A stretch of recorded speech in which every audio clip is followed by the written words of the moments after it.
Good morning, everyone. Good morning. Good morning, everyone. I want to make this observation. Um, my name is Horace Jones. I'm the Director for Development Service. It's very, very imperative, and I see that many of you all are doing this. It's imperative that if you do want to speak, that you please fill out one of those pink slips. Make sure you put the card. Make sure you put the right case, and also too, because it's very, very imperative, and I would the board members will be making that more clearly. If you do on the rezoning cases, if you do not speak at this hearing, you cannot speak when it comes to the Board of County Commissioners meeting. Is imperative. Whether But I mean, I have nothing to say. You need to get your voice on the record, whether you in favor or you like. So speaking at this meeting is very, very important. So you will be able to speak the same thing when it goes to the BCC level, especially on the rezoning cases. That's critical.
But you got to speak at this meeting. If you don't speak here,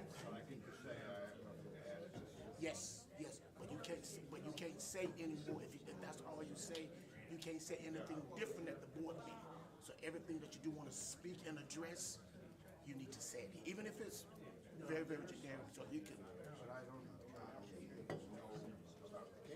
Okay. That's why I'm here to learn Okay. what the proposal is for. Right. I mean, because the note I got in the mail just said they want to change from this to this. I don't know what that means. We're going to explain all that at the beginning. All of that will be explained at the beginning. The presentation got to make the case. We're going to go through maps and explain what's going on. Okay, before I'll be. Absolutely.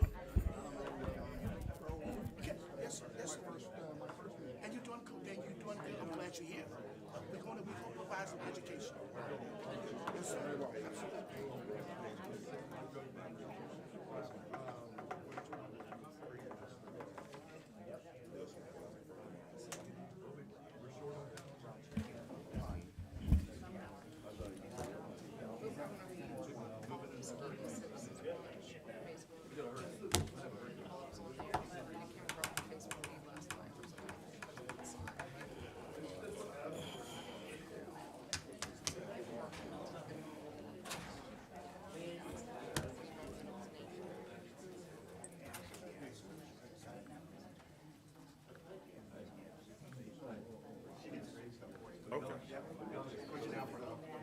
Okay.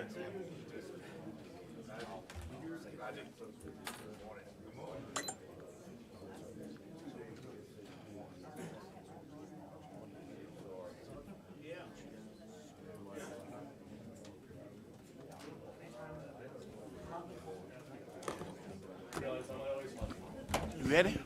All right, good morning, everybody. This meeting of the Escambia County Planning Board for September 10th, 2024 is hereby called to order with 7 members present. We do have a quorum. If I could just remind you to turn off your cell phones or put them on silent during the meeting. And if you could, please all join me for the Pledge of Allegiance. I pledge allegiance to the flag of the United States of America and to the republic for which it stands, one nation, under God, indivisible, with liberty and justice for all. Thank you. Do we have proof of publication? Yes, sir. Did the publication meet all legal requirements? Yes, sir. I'll now entertain a motion to waive the reading of the legal advertisement. Got a motion, do we have a second? Second. All those in favor, please signify by raising your right hand. Motion carries.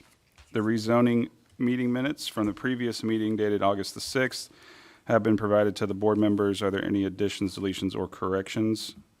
If not, I'll entertain a motion. All right, got a motion, do we have a second? Second. Okay, all those in favor, please signify by raising your right hand. Motion carries. The rezoning hearing package for September the 10th, 2024 with findings of facts has been provided to the board members. I will entertain a motion to accept the rezoning hearing package with findings of fact and legal advertisement into evidence. Is there a motion? So moved.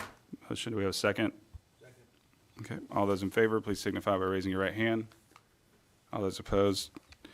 All right. Will the court reporter please swear in members of the staff?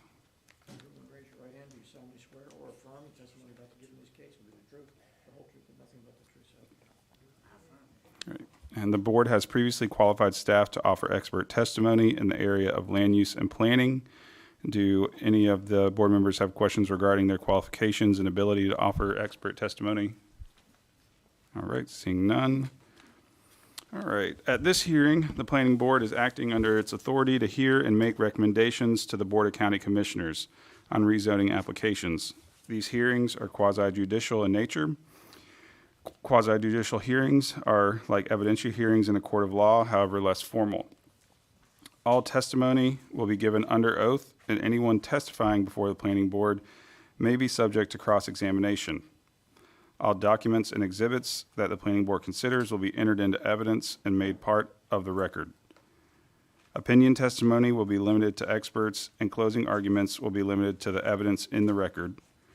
Before making a decision, the planning board will consider the relevant testimony, the exhibits entered into evidence, and the law.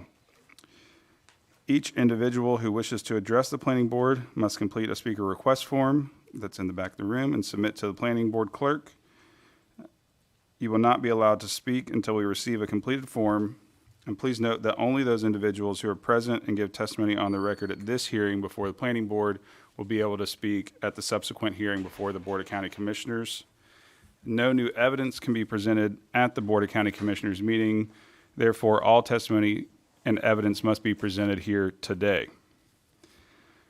The planning board will provide a recommendation for each rezoning request to the Board of County Commissioners, which will review testimony, documents, and exhibits, consider the closing arguments, and make a final decision.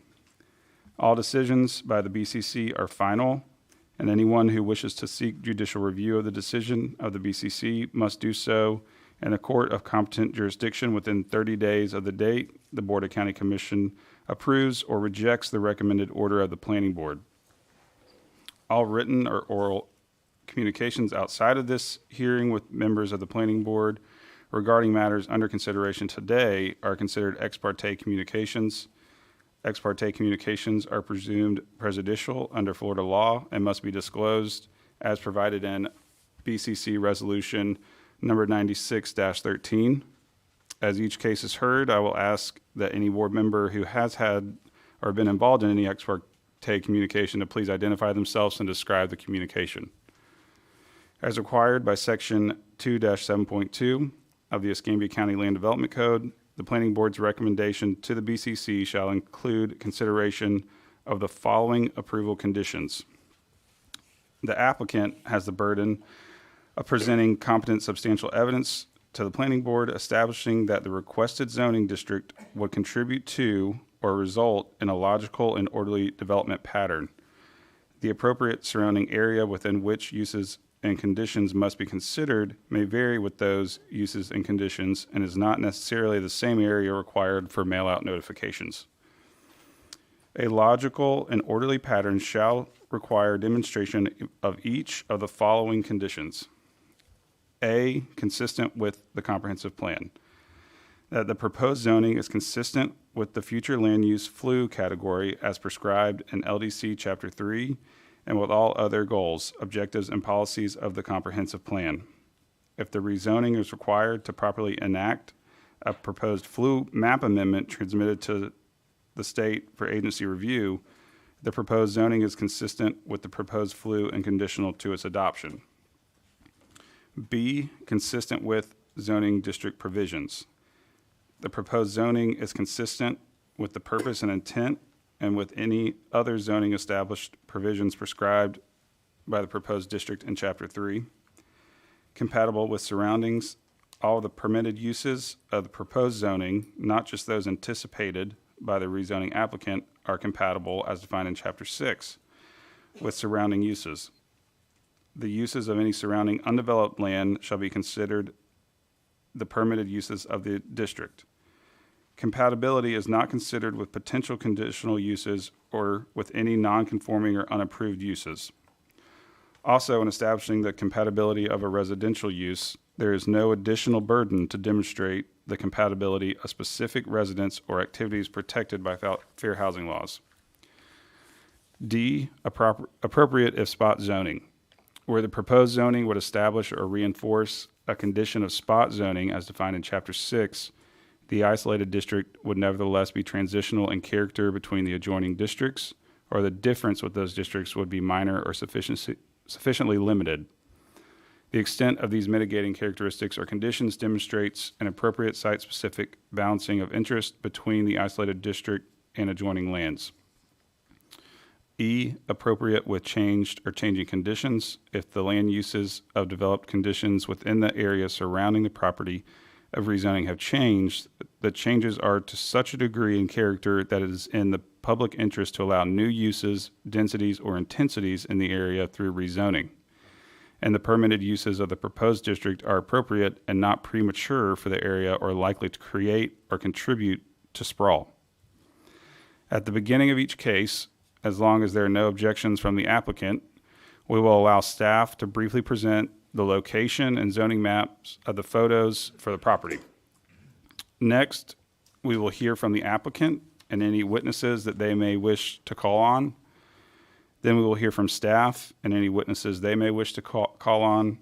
And then finally, we will hear from members of the public who have filled out one of the speaker request forms.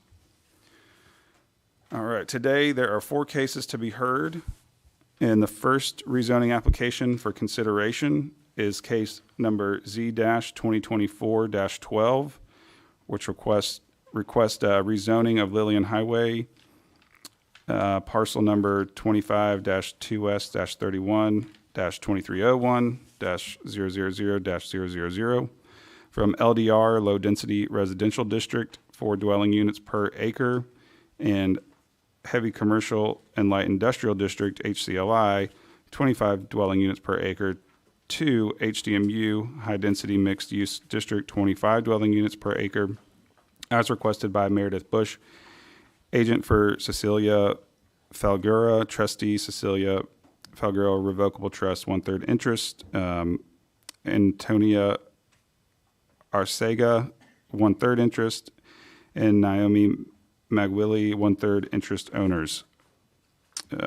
Board members, has there been any ex parte communication between you, the applicant, of the applicant's agents, attorneys, or witnesses with fellow planning board members or anyone from the general public prior to this hearing? Have you visited the subject property? And please also disclose if you are a relative or business associate of the applicant or the applicant's agent. No to all? No to all. No to all. No to all? No to all. No to all. No to all. Okay. Staff, was notice of the hearing sent to all interested parties? Yes, sir. Was notice of the hearing posted on the subject property? Yes, sir. Okay, great. All right. Meredith, if you're good with it, we'll go with the photos and, okay. Staff, please present your maps and photographs for case Z-2024-12. Good morning, Board. Caleb McCarty, AICP Planner, Escambia County. Yes, this rezoning request is from LDR, Low Density Residential, and a mixed HCLI, Heavy Commercial Light Industrial. The proposal is to high density mixed use. So our map here, we have a location showing the property along Lillian Highway.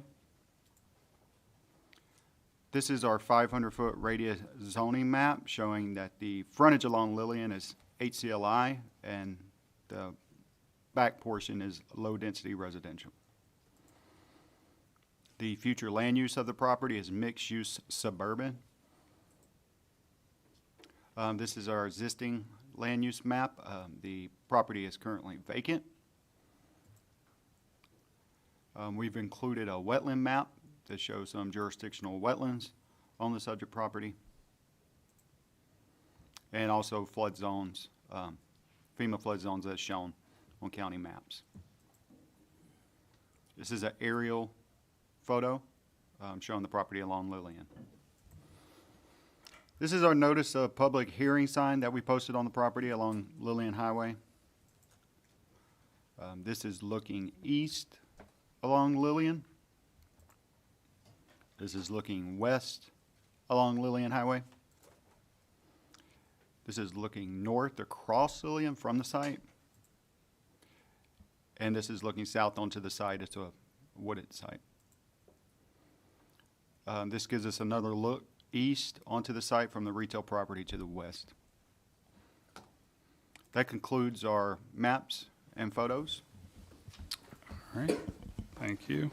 I have a quick question. Yep. Staff, could you explain how we have two zoning categories for this parcel? Yeah, it appears that the previous zoning designation, that was a C2 and the back part was a RR. So this is just a carryover of the historic zoning assignment from the county. Let me add to that. Thank you. And I believe you was here, Jay. You know, we had a CCAS studies. I can't think of the acronym now. It's been that long ago. And it was like under the CCAS study, we were tasked to eliminate split zoning. That's what the task. However, we was also forewarned and tasked that we could not down zone. And so to down zone that ACLI to LR, that would have been a down zoning, and that would have given us the opportunity for a potential taking. That's why, because of the rules of the law, that remain that. The task was to eliminate, but we still have some split zone property still in the present case because of the down zoning that we could not do.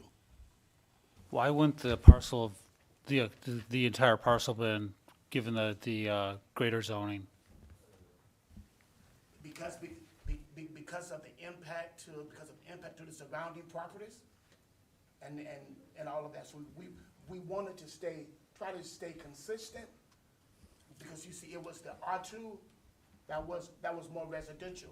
The C2 was very, very high commercial. So to take all that either one way, it still would have a significant adverse impact one way or the other.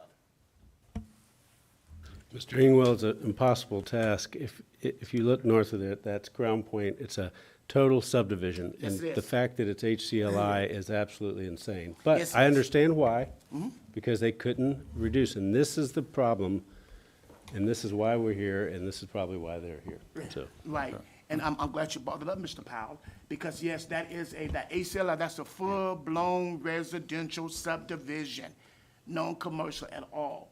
And we have a lot of subdivisions like that. So again, the tax of not down zoning, that's why we had to leave that as is. All right, let's. Thank get you. any more que- Okay, let's get into it here. Would the applicant or the representative please come forward? Do you have any witnesses that you need to be sworn in? The developer's also present, but he's filled out a form to speak, so. Okay. And then if you'll just state your full name and address for the record. Meredith Bush with Clark Partington, 125 East Intendencia, Pensacola, Florida, 32502. All right, and did you receive a copy of the rezoning hearing package with findings of fact? I did. And do you understand that you have the burden of providing by substantial competent evidence that the proposed rezoning is consistent with the comprehensive plan, furthers the goals, objectives, and policies of the comprehensive plan, and is not in conflict with any portion of the county's land development code? I do understand. All right, go ahead. So I'll just walk through the criteria really quickly. Criteria A, is it consistent with the comprehensive plan? The proposed amendment is consistent with the intent and purpose of the future land use category of mixed-use suburban. Criterion B, consistent with the zoning district provisions. The proposed amendment to HDMU is consistent with the intent and purpose of the land development code. The parcel is adjacent to heavy commercial, light industrial, medium-density residential, and high-density mixed-use property. The HDMU district establishes appropriate areas and land use regulations for a complementary mix of high-density residential and compatible non-residential uses within urban areas. The primary intent of the district is to provide for a mix of neighborhood retail sales, services, and professional offices with greater dwelling unit density and diversity than the low-density mixed-use district. Residential uses within the district include all forms of single-family, two-family, and multifamily dwellings. The rezoning request is consistent with the zoning district provisions. As to criteria C, compatible with surroundings, the proposed amendment is compatible with surrounding existing uses in the area. Within a 1,500-foot radius, the applicant has identified property zoned MDR, HDMU, and HCLI. Within the general vicinity, there are residential and commercial uses. The commercial uses include a smoke shop, a car wash, an automotive service center, a plumbing company, and a U-Haul dealer. To ensure additional compatibility with the existing adjacent uses, if the amendment is approved, further review and evaluation through the Development Review Committee process may be necessary. Criteria D, appropriate of spot zoning. The amendment request, if granted, would not create spot zoning. The property is adjacent to MDR and HDMU zoning and HCLI zoning. HDMU would be an appropriate zoning category. And criterion E, appropriate with changed or changing conditions. Based on the existing uses and intensities and the zoning district allowances, the proposed amendment would not create urban sprawl and would be compatible with existing development. It is in the public interest to allow the HDMU zoning. The proposed rezoning will contribute to a logical and orderly development pattern. So that's the criteria, and I believe staff is in agreement that we have met the criteria, and I'll allow them to go through their findings. But I would like to just respond to the earlier conversation regarding the residential and HCLI. Although we're asking to go to HDMU, it is for residential development. We initially came in and requested HDR, but because of the spot zoning and the adjacent HDMU, the county felt it would be better for us to do HDMU and came back and asked us to change our application, and we did so. It's a 20-acre site. They're about 9 acre or 20, a little over 20-acre site. There are about 9 acres of uplands. All development would be limited to those that front upland acreage. There'd be a 25-foot buffer from the wetlands. The reason for the rezoning is for the smaller lot size. And although the zoning is not based upon, any specific development, we have submitted a conceptual site plan as well as a wetlands assessment to outline, what the actual intent of the development is. I know I saw on Facebook some concerns from citizens, that this was going to be an apartment complex or things like that. I mean, the intent is single-family development. The developer is a local Pensacola native, and he's present to answer any questions you may have. All right, board, are there any questions for the applicant at this time? Just a comment, Meredith, in your package on page 14, page 38 of the overall rezoning packet, it still references HDR, so that was probably just an oversight when you That was just changed with the it. change. That was a mistake, yes. Okay. Yeah. So you'd ask that be amended to HDMU.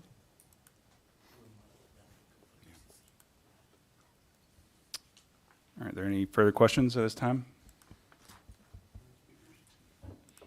We do, but staff's got to still go. All right, if we need you, we'll call you back up here. All right, staff, if we could have you give your presentation, please. Certainly, thank you. All right, proceeding to our conditions for this proposed rezoning. For criterion A, if it's consistent with the comprehensive plan. Our findings show that the proposed amendment to HDMU is consistent with the intent and purpose of the future land use category, mixed-use suburban. The mixed-use suburban allows residential development and different types of retail sales and services while promoting compatible infill development.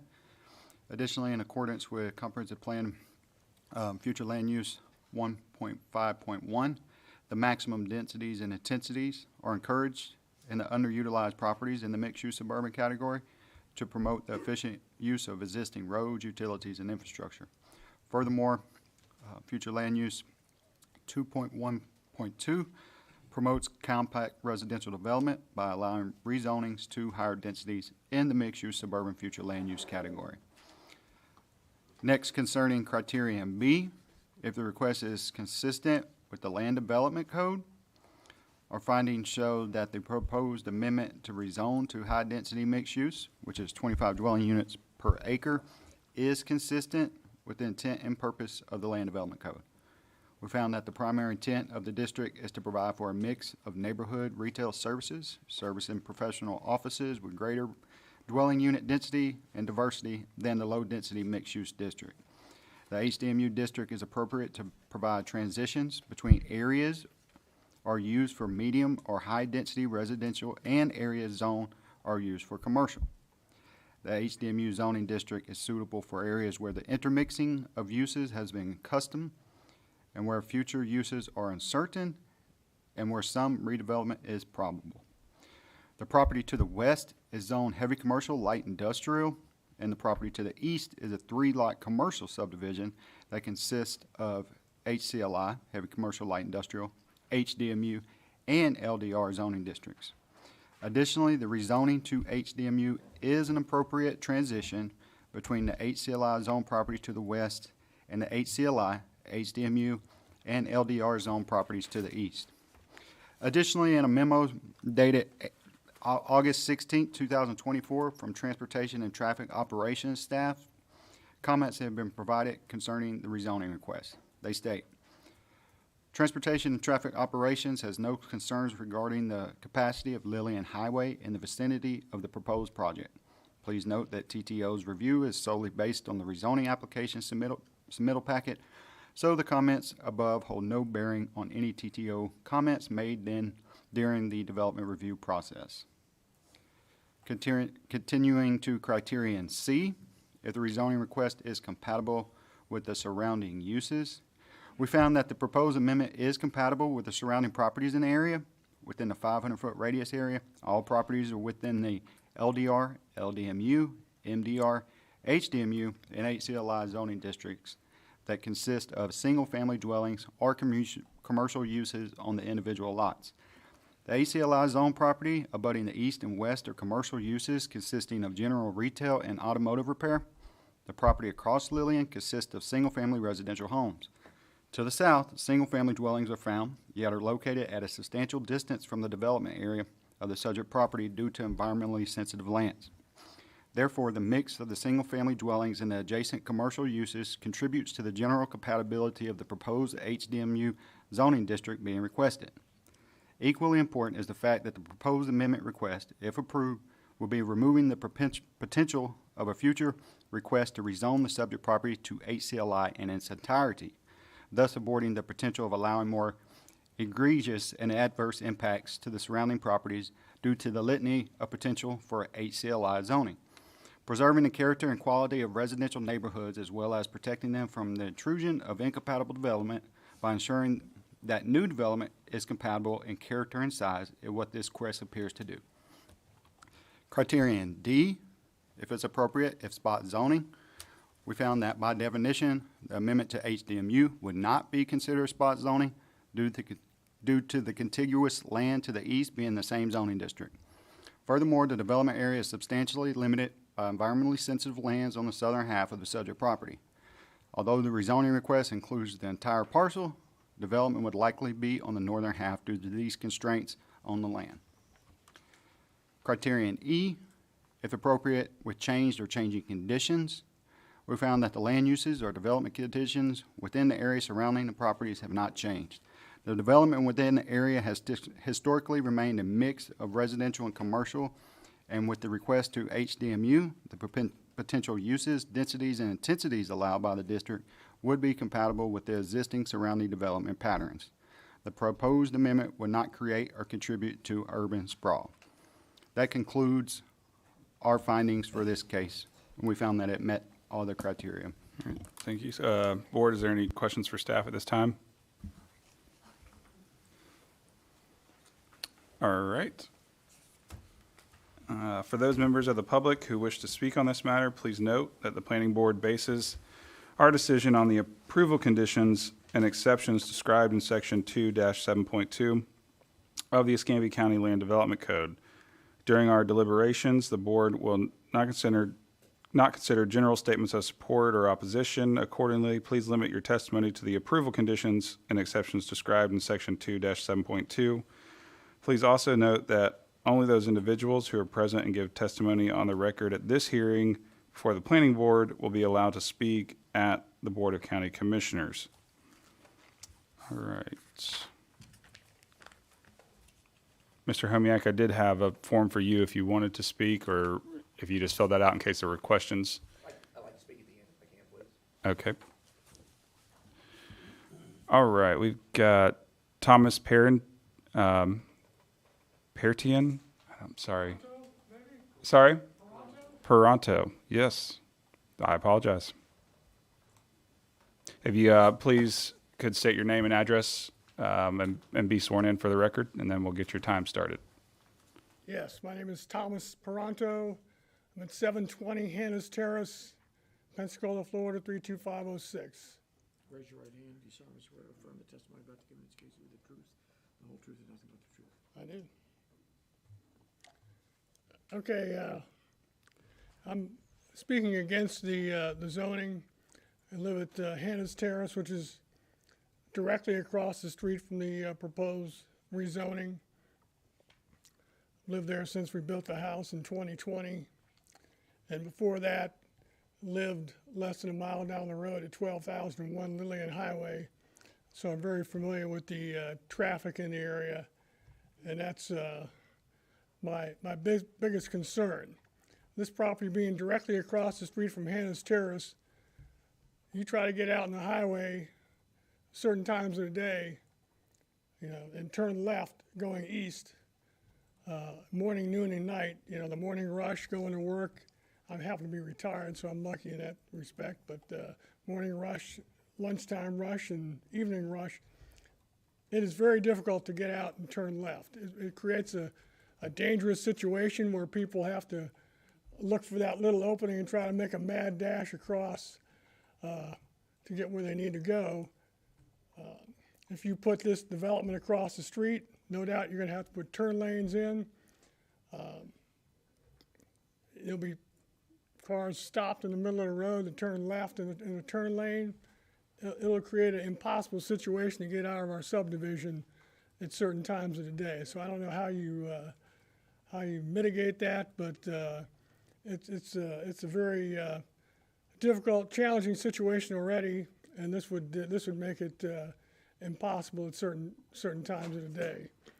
I noticed the change in the zoning from low-density residential to high-density mixed use. I don't see how it quite fits the criteria when the current purpose is for suburban and the proposed is for urban. But, you know, be that as it may, I'm not an expert in this area, so. But I'm strongly opposed, not that I oppose development in general.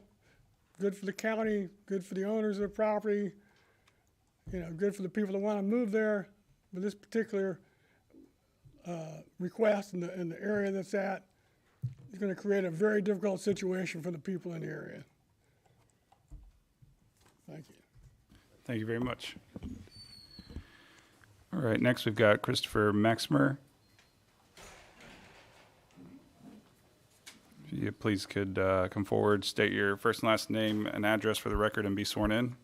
Yeah, Christopher Maxheimer, 555 Riola Place, Pensacola, Florida, 32506. Raise your right hand, you solemnly swear or affirm the testimony about to give in this case will be the truth, the whole truth, and nothing but the truth? Yes.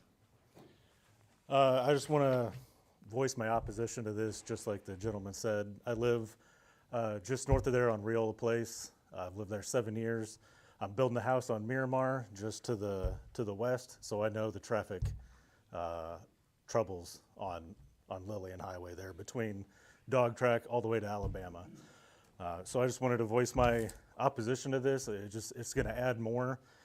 In the findings from the TTO, they stated there's not going to be any impact, but that was from, 8/16? They're building more houses to the west that aren't even filled yet. They haven't thought about the impact of those yet before we build however many more houses here. Additionally, with all these houses, and I don't know if it's any concern with you gentlemen, but adding more houses and all this, how does it affect the schools? Attendance. Are they going to build more schools? Because my wife's a teacher at Blue Angels Elementary, and they're already packed. So we're going to add more houses and add more students.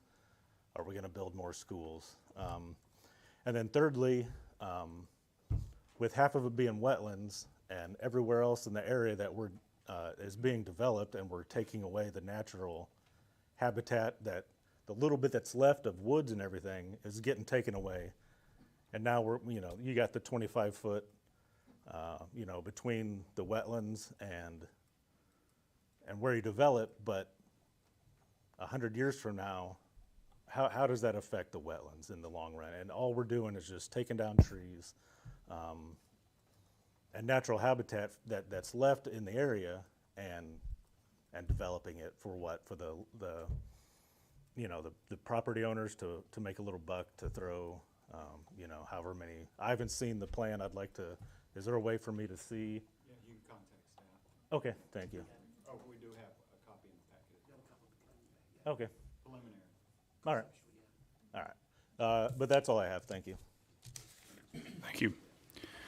Robert Books, if you please could come forward, state your first and last name and address for the record and be sworn in. Robert Books, 1432 Little Creek Drive. Raise your right hand, you solemnly swear or affirm the testimony about to give in this case will be the truth, the whole truth, and nothing but the truth, so help you God. Yes. A couple things. First of all, C, compatible with surroundings. That's probably true for the first 100 feet off of Highway 100 for the commercial. But the whole 20 acres backs up into Little Creek subdivision. So first I'd like to talk about the properties that butt up against that on the north side of Little Creek. When that subdivision was developed over 30 years ago, the lots were all sloped to drain back into that area. You know, what I'll refer to as wetlands is the property we're talking about. I'll refer to it as wetlands. Into that wetlands. On the other side of the street, those properties, when they were developed over 30 years ago, had a ditch behind them for their runoff. That ditch came around and then crossed through a culvert, under Little Creek Drive, and funneled back into that wetlands. So these wetlands are crucial. Now, 30 years ago, you know, it wasn't as dense as it is today. And thank God, with all the foliage and the trees and everything, it's helped a lot with the water runoff. But this whole area, okay, so that ditch behind those homes, then there was about another 50 homes 10, 15 years ago added to that subdivision. And they took that ditch and they made a holding pond out of it. But now that holding pond is now, the runoff from that goes again down next to 1429 Little Creek, under Little Creek Drive, back into that wetlands again. So the overflow from that pond is crucial. And then they built homes behind that, which also use that pond for runoff, for, you know what I mean? So we see that property that's being considered in those wetlands is not just simple wetlands. We see it as almost as a holding pond. Now, when I first moved there over 30 years ago, there was actually a stream that ran through that took the water from our properties and the properties across the street into Perdido Bay with a bridge there under 98 by Dog Track. So, you know, and also just off of Highway 98, you saw it there. There are two ponds right where they're considering the commercial ponds in that area. I would assume and have learned that that's a Type 5 wetland. So how is all that going to work? And what scares us in our subdivision, and everyone I've talked to is against this. Come in. Wrap up your comments real quick. Okay. What scares us is that so much of our wetlands are being traded off for other properties or stuff, and they end up, you know, building on them. But and I'll close with this. Just as you wouldn't consider high density over a pond, a neighborhood holding pond, would you? You wouldn't consider changing the density of that to high density. Why would you consider this any differently? Thank you, Mr. Book. Thank you. I guess I'm done, eh? Yes, sir. Okay. Thank you for the opportunity. Yes, sir. Appreciate it. All right, next we have Cher Clacy.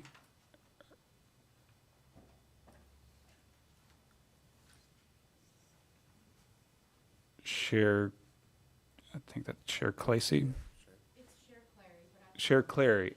You don't want to speak? Okay, and you understand you won't be able to speak at the Board of County Commissioners meeting as well. Okay, I will note that you did put that you were against the project. So, all right, Dexter Drayton, you'll please come forward, state your name and address for the record, and be sworn in. Yes, good morning. My name is Dexter Drayton.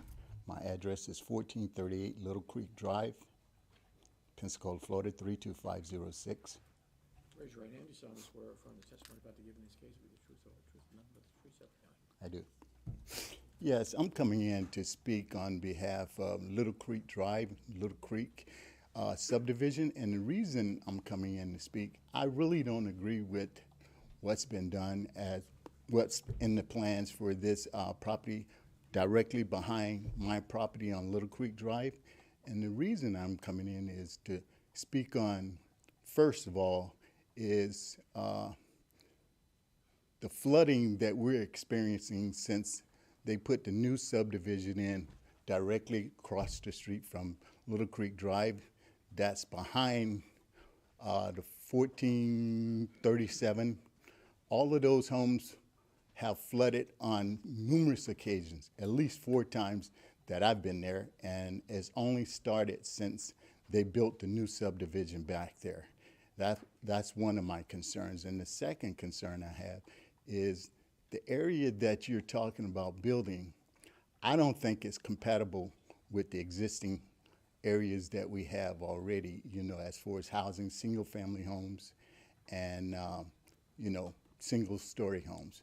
I don't think what you planning on bringing in would be suffice as far as being compatible with what we have already. And the third thing I wanted to talk about also is the traffic. You know, they said the meeting here this morning was going to be 8:30. I left my house at 7:45, and I barely made it because it's almost impossible turning out of Little Creek Lane onto Highway 98.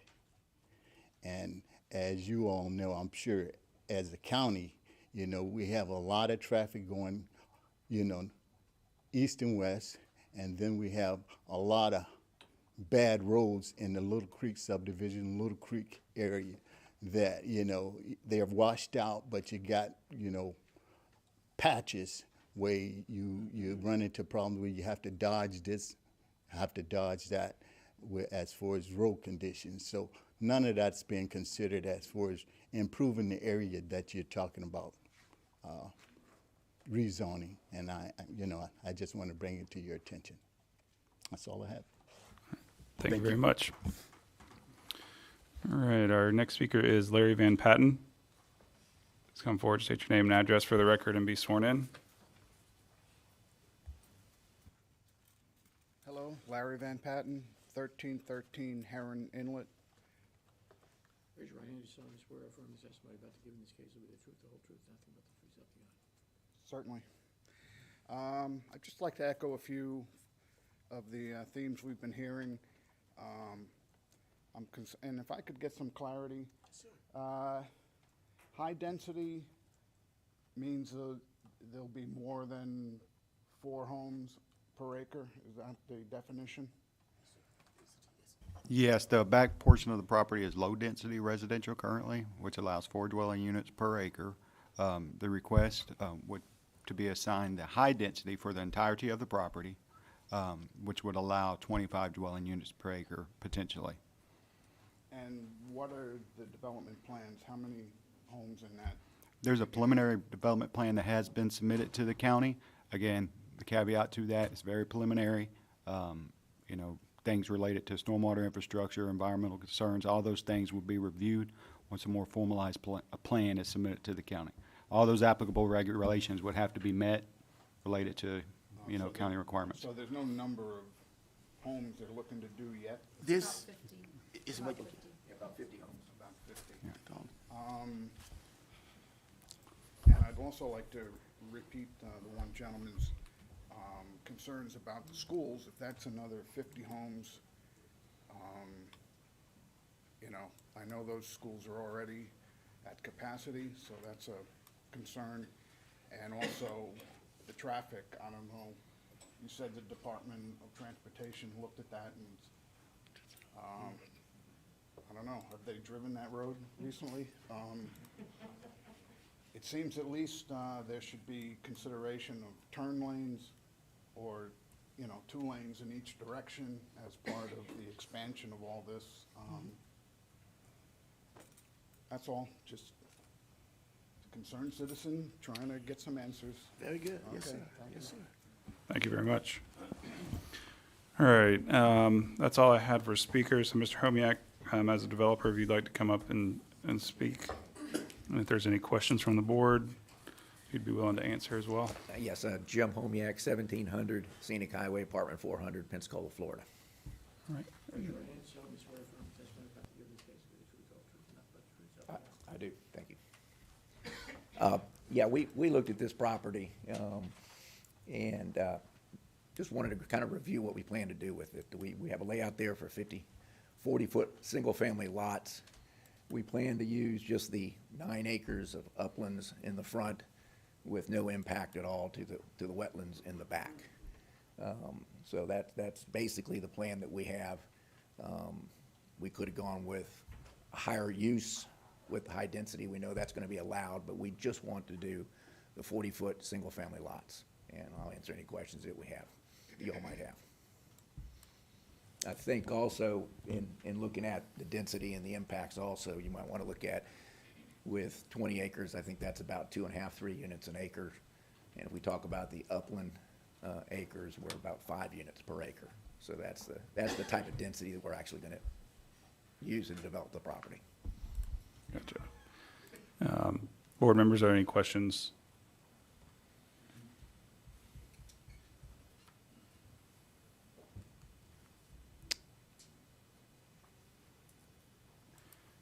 I'll ask a question since Okay. we heard a lot about stormwater runoff and it being right there on the wetlands. Is how in a development like this, in your past, how do you deal with those mitigating circumstances when you get to that point in this process, which is I know is down the line, but Well, yeah, that's correct. Obviously, we'll design a stormwater pond that meets the county code, which is much more restrictive than when Little Creek was developed, as I think everybody here knows. And we'll have that also be 25 foot off the wetlands. It will have an overflow to go into the wetlands. But all the water that we have on our site the pond will be designed to handle that. All the runoff from our water right now will go into that pond, and that'll hold that water. But my comment is more, question is more for staff, Horace. It's illegal for a parcel to dump water onto another parcel, correct? Yes, yes, every site got to maintain its own storm water, capture its own storm water. So, Yes, sir. it's interesting to hear that water's being diverted. It's been said that water's being diverted from other neighborhoods onto this person's, onto the applicant's parcel, so it's, Well, interestingly enough, and Horace can speak to this, whatever water is currently coming onto our site, we will also have to take into consideration and design that into the stormwater pond. So, yeah, we're not only responsible for the water that is created by our development, but if water's coming in from other areas, then we also have to design our pond and make it big enough to handle that water. So we actually improve the water flow with that situation. And Mr. J, and you made a very good point. And I'm not, let me say it again, I am not a stormwater expert, and I do not plan on being one.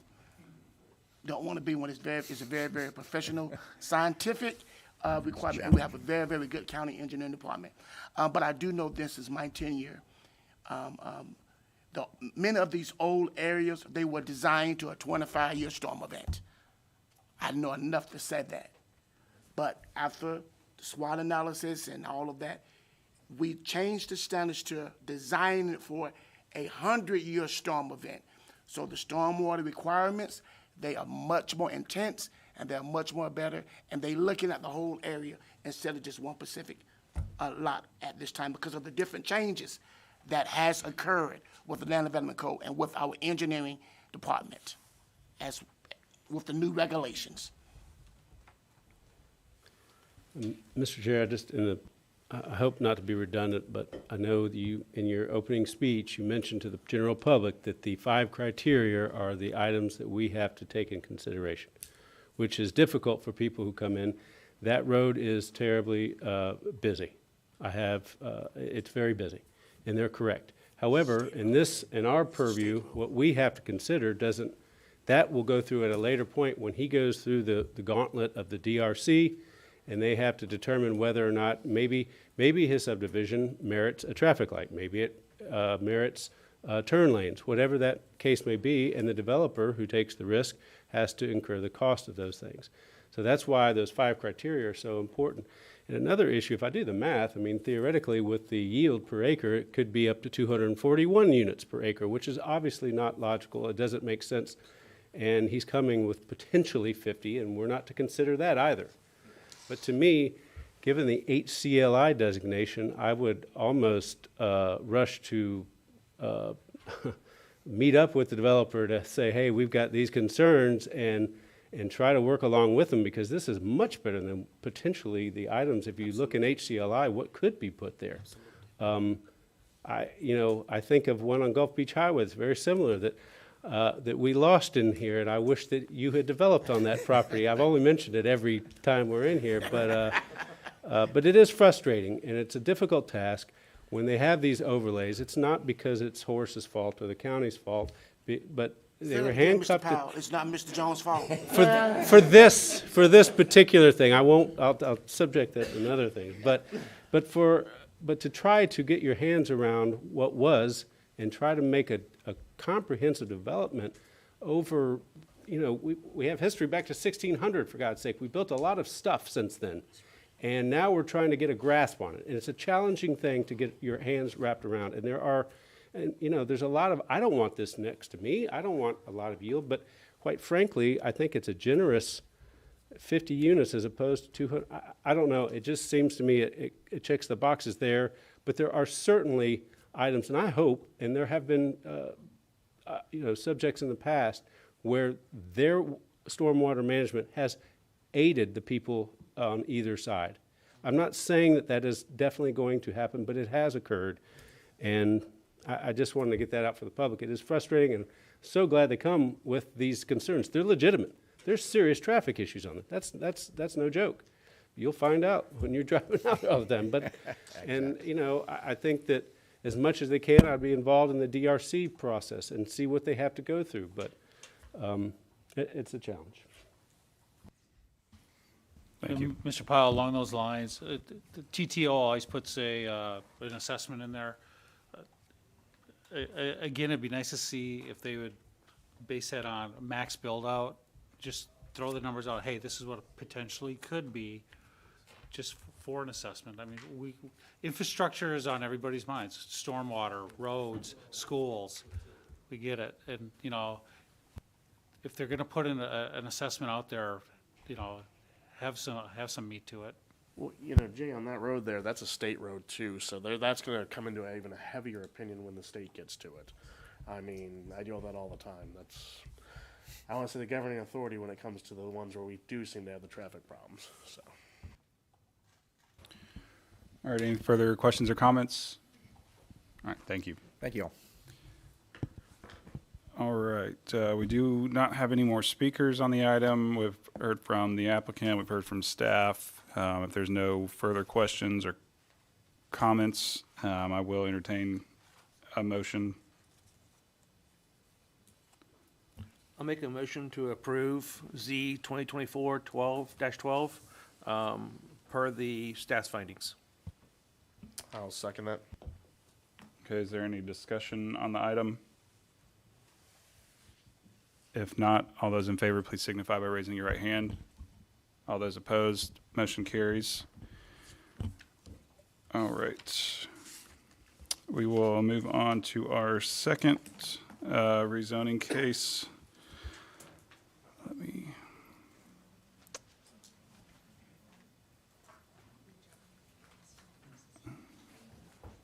All right. This is case number Z-2024-13.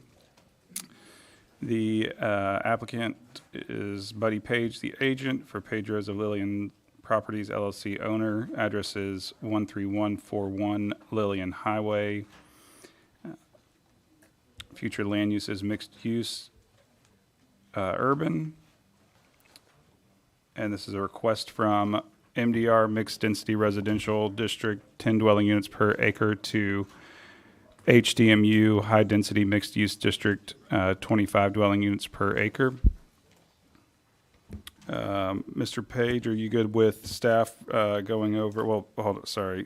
Well, one, are you good with them showing their pictures and photographs first before we get you up here? Okay. And then before we do that, members of the board, has there been any ex parte communication between you, the applicant, of the applicant's agents, attorneys, or witnesses with fellow planning board members or anyone from the general public prior to this hearing? Have you visited the subject property? And please also disclose if you are a relative or business associate of the applicant or the applicant's agent. No to all. No to all. No to all. No to all? No to all. No to all. And no to all. Okay, staff will have you go through the photographs. Okay, good morning. Allison Lindsay, Urban Planner Development Services. So this is a location map showing the location on Lillian. This is the zoning map showing the current zoning of MDR and the surrounding. This is the future land use map showing the current mixed-use urban. And this is the existing land use map. And this is a flood zone map. And this is an aerial photo of the site on the corner of Lillian and Spanish Moss. This is a public hearing sign that was posted on Lillian. This is looking east along Lillian Highway. And this is looking west along Lillian. Looking north across Lillian Highway from the subject site.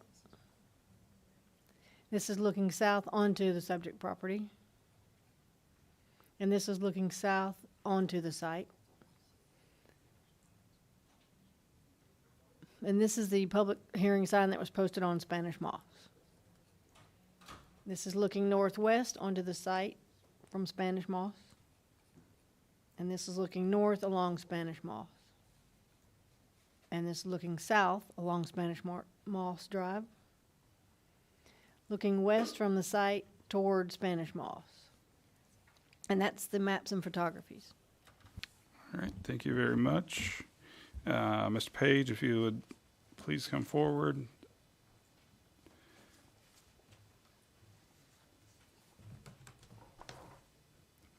All right, will you please state your full name and address for the record? Buddy, excuse me, Buddy Page, 5337 Hamilton Lane in Pace, Florida. And did you receive a copy of the rezoning hearing package with findings of fact? I did.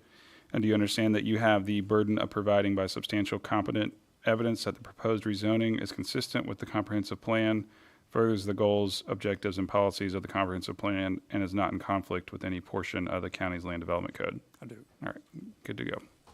Raise your right hand, solemnly swear or affirm that the testimony you're about to give in this case will be the truth, the whole truth, and nothing but the truth, so help you God. I do.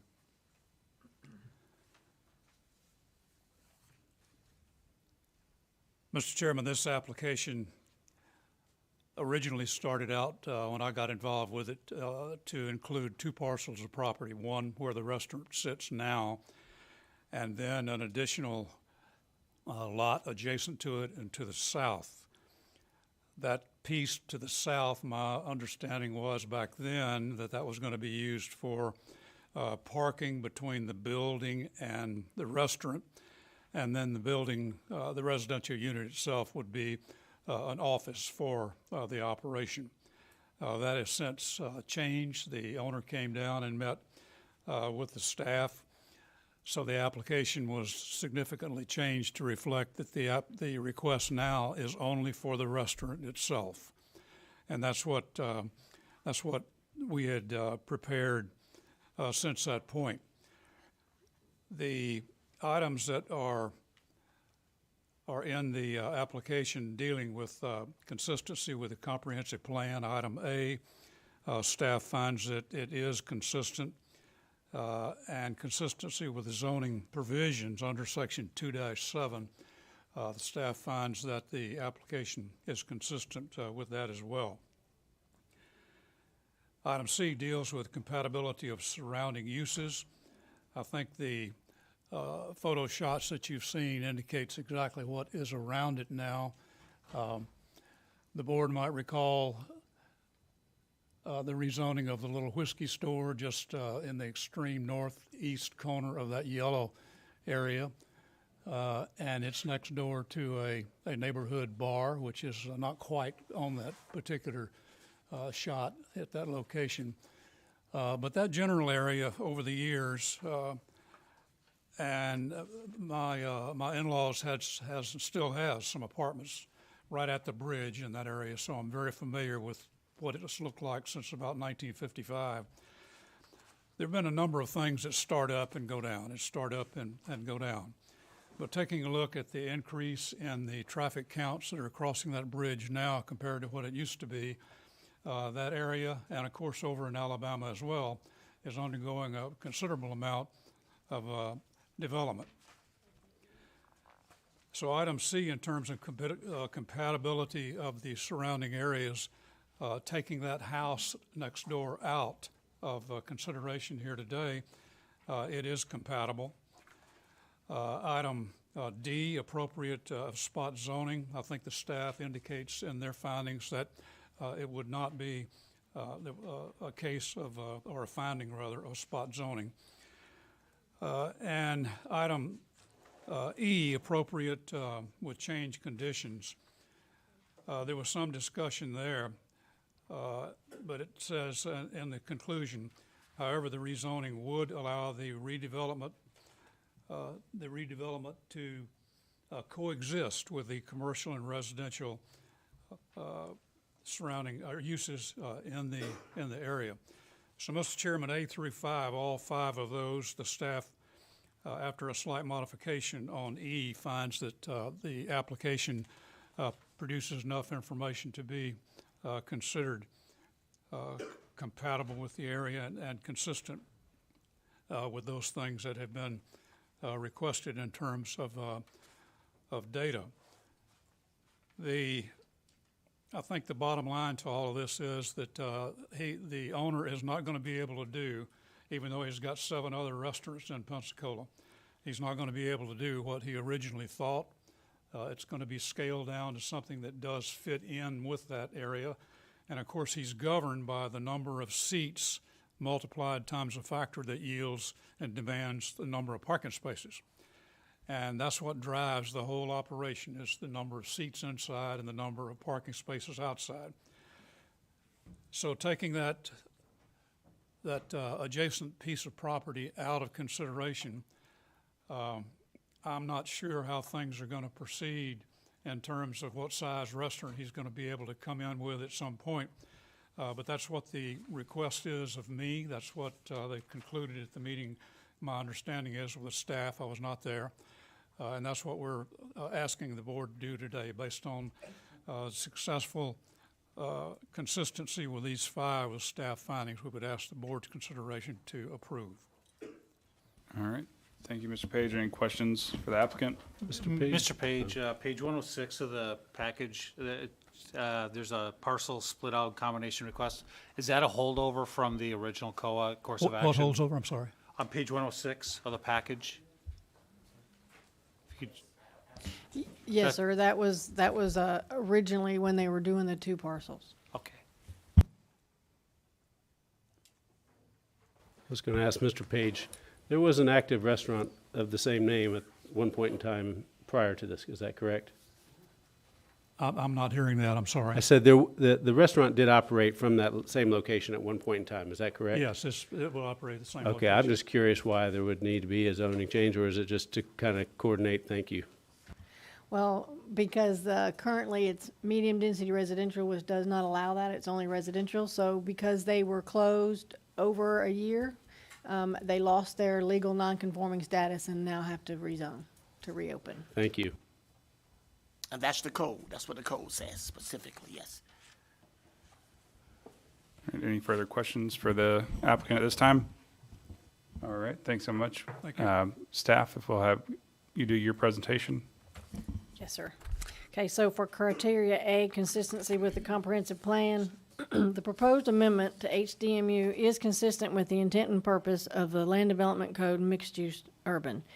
The mixed-use urban future land use is intended for a mix of residential and non-residential uses while promoting compatible infill development and the separation of urban and suburban land uses within the category as a whole. Criteria B, consistent with the Land Development Code.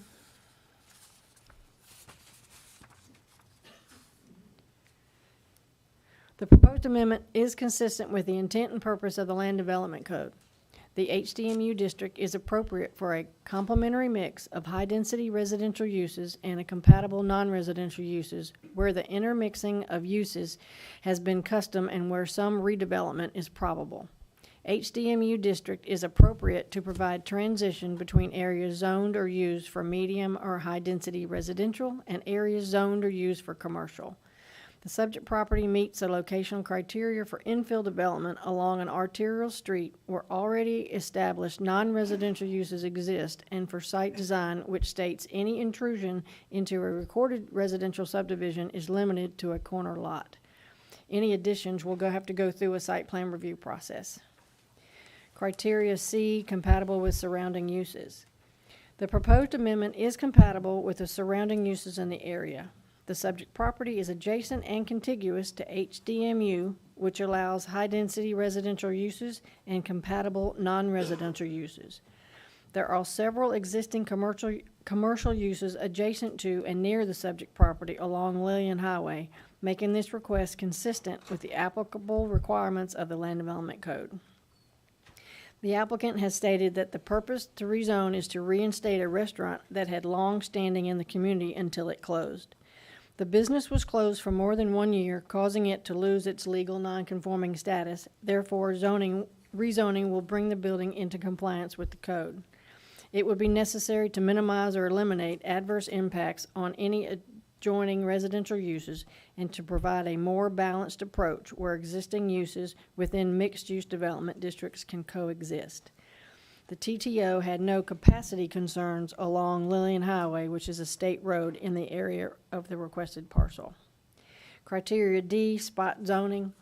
It would not be considered spot zoning as the adjoining parcel to the east and parcels to the north across the lane are zoned HDMU with some commercial uses. Therefore, this request would not extend privileges not generally extended to properties similarly located in the area.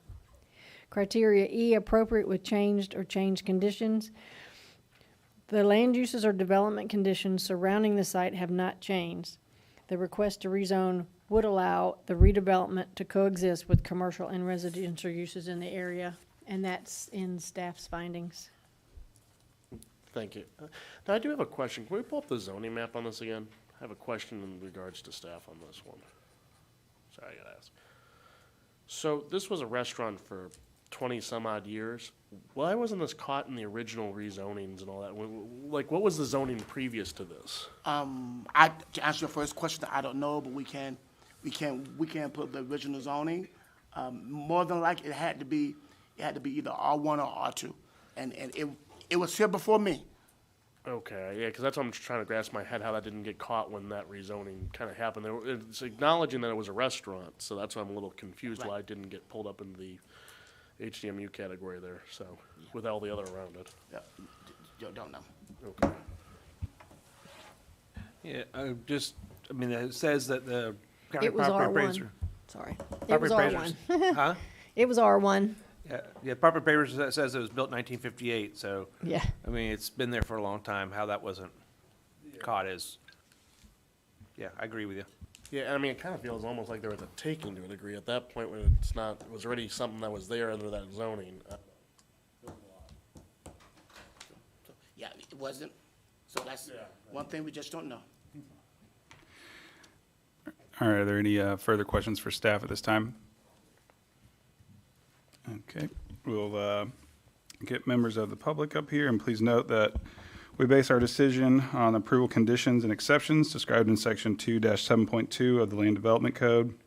And during our deliberations, the board will not consider general statements of support or opposition.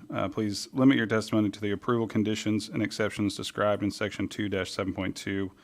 And please also note that only those individuals who are present and give testimony today at this hearing will be allowed to speak at the Board of County Commissioners. So our first speaker is Laura Lee Nichols. If you'll please come forward, state your name and address for the record and be sworn in.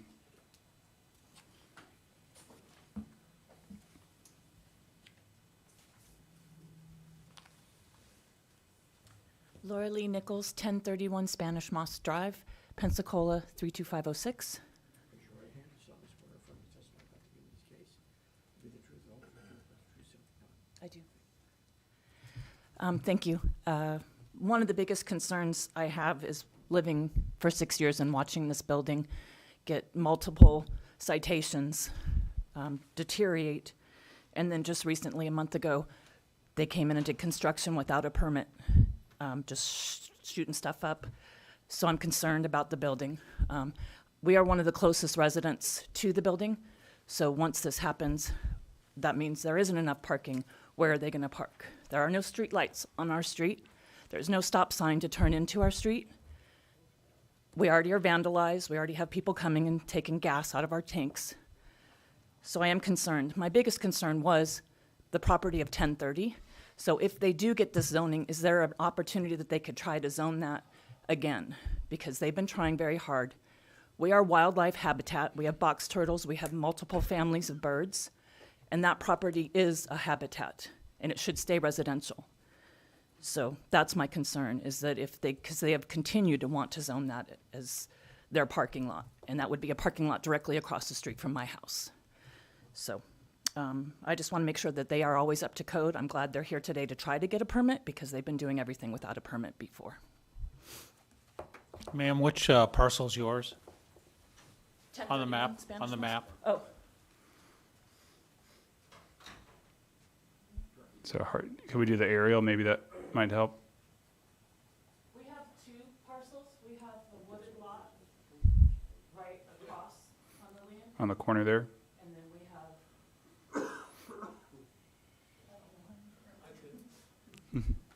So on the corner and then that one right behind it? Yes. I gotcha. Thank you. Quick question for staff. Is there May I open? add something? Go ahead. As Mr. Page stated, when this originally came in, they did come in for 2. You know what staff said? We recommend that you don't do that. But we were not going, it did not meet any of the, if that second parcel, it did not meet any of the criterion. So we strongly, we had a meeting, and they decided, this one still is a 50-50 chance, but staff was not going to support that because that is a subdivision. And that would have been commercial intrusion, so that's why staff did consider that, and we did look at the criteria, and we did meet with them. And we did give them some options going forward, but this is still, and told them, this is still 50-50, and they still got to meet all of the criteria for this one as well. Is there open code enforcement on this? I am not aware of those issues. That's not, if it is, that would be I just handled thought these appropriately through boards, the you know, appropriate department. I'm not aware of those things. So if it is, all those things got to be worked out and rectified before operations can begin. All right, any further questions? Okay. Next speaker is Matt Hoddick. Will you please come forward? Please state your name and address for the record and be sworn in.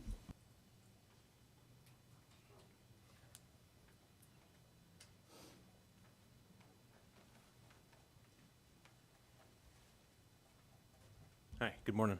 I'm Matt Hodek, 1031 Spanish Moss Drive, 32506. Raise your right hand, you solemnly swear or affirm the testimony about to give in this case will be the truth, the whole truth, and nothing but the truth, so help you God. I do. The lots that are on the corner with Laura Lee Nichols, I'm her partner. We own the lot right on the corner, the wooded lot that I bought after I bought the house directly south of it. That was 6 years ago. It was a beautiful neighborhood, still a beautiful neighborhood. I bought that wooded lot and specifically for the wildlife in the area, because I've been seeing it getting dwindled down, deer getting hit on the road all the time, birds not having a really good place to hang out, turtles, everything. So I did that for that reason, and I spent extra money on it just for that.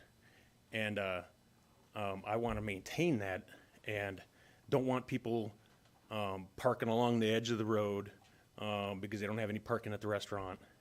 That whole intersection is right on a corner, which is bad to begin with. Traffic in the mornings and the afternoons all day long really is really horrendous through there. It's right on that corner, so if somebody misses the corner, they take out power lights. You know, the one was crashed into, actually they did crash into the restaurant. So that's a concern. Traffic then with the additional residents coming to the restaurant, how is that gonna affect all the traffic going through the neighborhood? It's a horseshoe road right there that, you know, has 2 ways in. So they're just gonna use that to drive traffic through, you know, and they're gonna park along the edge. What else is there? You know, it's been closed down for 6 years. I've lived there for 6 years, and I haven't seen that place opened.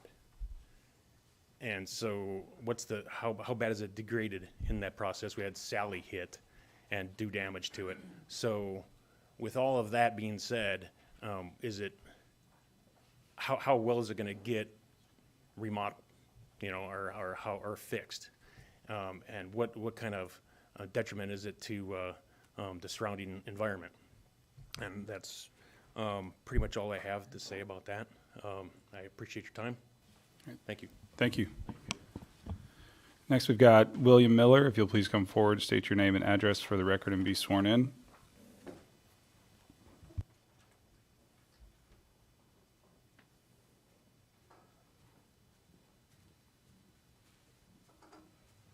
I'm William Miller. I live at 1040 Spanish Moss. Raise your right hand. Do you solemnly swear or affirm the testimony you're about to give in this case will be the truth, the whole truth, and nothing but the truth? I do. I've lived there since 2017. We bought the property and built a new home. I live at the third lot on the right, adjacent to the house that they were going to tear down. And my understanding is, and I spoke to some of the employees of the owner, and they said that they were going to tear the house down and put a parking lot in the back and cut all those oak trees down on that second lot that's adjacent to the restaurant. We moved there and went to the restaurant quite a few times before we moved in the area, and we enjoyed it. It was good food. It's become an eyesore. The pictures that you have up here of the restaurant here locally or recently were taken within a month. This whole place, the whole porch has been knocked down from a car running off a road and running into it. The restaurant's been hit several times. The big fountain they had out front was run over. If you'll look at the parking lot pictures again, you'll see where cars have skid across that parking lot. It's in a bad curve. The pole's been knocked down at least once, maybe twice since I've been there. Been several bad wrecks, people running off the road every day there, especially at night. There's no lighting, bad traffic. We've had burglars in our area because of the reason. There's been people living in that restaurant at times that we've run off. Matt and I both have run people off and kids off from being in there. It's in disarray.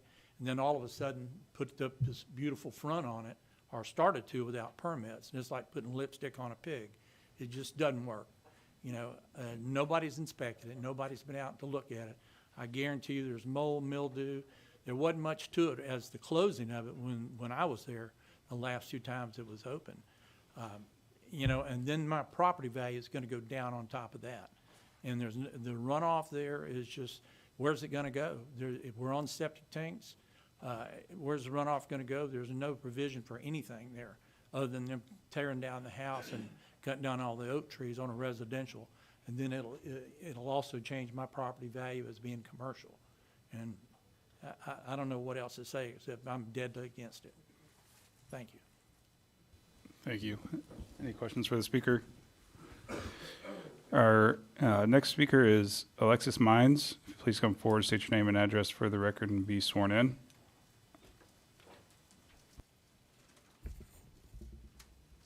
Good morning. My name is Alexis Mines, and I live at 1051 Spanish Moss Drive. Raise your right hand. Do you solemnly swear or affirm the testimony you're going to give in this case will be the truth, the whole truth, and nothing but the truth? So. Yes, sir. We're here today to discuss the rezoning of the property at 1314 Lillian Highway. This is a really old building, as you know. It was built in 1958. And I am uniquely familiar with the history of this property because my family moved here in 1974. And at that time, it was a very small rural area. As a matter of fact, my family's home, the address was Route 2, Box 399N, Rural Route 2, Box 399N. And every morning, I would get on a school bus and we would drive past this building. And it was a restaurant in 1974. And it was operating as a small neighborhood restaurant, and that was great. And we went on, drive on by it down Highway 98 on simple 2-lane road to Myrtle Grove Elementary School. Well, let's fast forward 50 years. It's not that way anymore. The population has exploded out where we live, and things have really, really changed. The county has had to build Blue Angel Elementary School to accommodate the children, and it outgrew it. And then we had to build Blue Angel Elementary, and it outgrew it. But one thing has remained the same. That section of Highway 98 that runs along there between Crazy Horse and the Lillian Bridge, it's still a 2-lane road. We have no traffic lights, we have no turn lanes to get in and out of the subdivision or the restaurants or anything.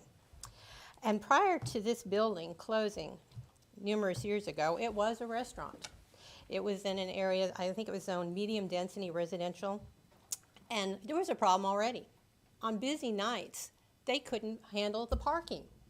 And that was years prior, before this extra population. The lot that they showed that's wooded that belongs to Matt and Lori Lee, they would park along there. They just used it like a parking lot. They'd go up into our neighbor's yard because, they just couldn't handle the parking. And now, it's even worse. That lot has sat unused. There are potholes, if you looked at the pictures when he showed you, that are huge. And there's numerous potholes. And now, not only that, they want to not only reopen it, they want it rezoned to a high-dense mixed use. And upon hearing that, I started reading, and it says that it's designed for urban areas that have well-developed streets and roads and central water and sewer. And that sort of made me laugh because this building doesn't have sewer. It has an old, poorly maintained septic tank. And not only that, when you start talking about the issue, during the hurricane, the front of that building had a lot of damage. It was just ripped off, and the owners did nothing. They left it open. The pictures now show what they started to do when they wanted to reopen it. And I believe at that time, there was no permit. There's a permit now, but they just going to go ahead and do it without a permit. So they closed the holes up 5 years later. So for 5 years, water has blown into that building. And it stayed in a closed building, dank, nasty building. Well, also, so I wonder about that. We've also had people move into the building, and when the police were called and they moved them along, the owners put plywood. They just plop plywood up. There's graffiti on the back of the building, and this building has been allowed to be an eyesore for the county and our owners in the area for years. And now it wants to reopen, and the owners want to put as little money and as little effort into it as possible. Ms. And they Mines? seek to have the property, All right. to be rezoned for their purposes. And I ask you today to say no to their request to rezone it and put an end to this building's sad, sad history of being allowed to continue, decline, and fall into further neglect. Thank you, Ms. Thank you. Mines. All right. We have no more speakers on this item, and I'll now open up the floor to questions for either the applicant or staff at this time.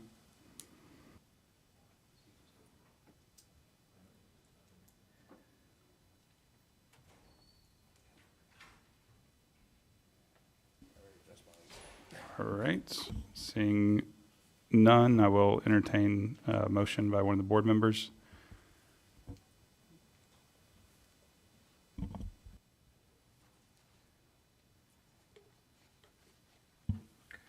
I move to approve, based off of staff's findings for Z 2024-13. I second that motion. Okay, is there any discussion on the motion? Yeah, I'll jump in there. I go back to historically, this is operated as the use that it's trying to reopen as. I don't understand why this wasn't the Dragnet. We have members of the public that I understand they're having issues with it in its current standing. I do. But we also have it where it was operating underneath those conditions for historical. I don't know why this wasn't picked up when it was originally. That's concerning to me on a whole other front. But I'd suggest that, the county, through permitting and all this, follow through this extensively and with any code enforcement or anything else like that. I think this goes back to the people just needing to be a good neighbor in their community. That's my personal opinion, so. And let me add something. You made a very, very good point, Mr. Van Horn. If is my potential, Mr. Page, these would be new owners, correct? No, same on. Same owners, but I do know that there are some building code plans going on. So they're gonna have to comply with the latest building code requirements. And if anyone if any of the public, they can reach out to the building inspection department. They can put their hands on those plans as well. So those plans will be made available to the public. Absolutely. Any further comments? All right, if not, I'll call a question. All those in favor of the motion, please signify by raising your right hand.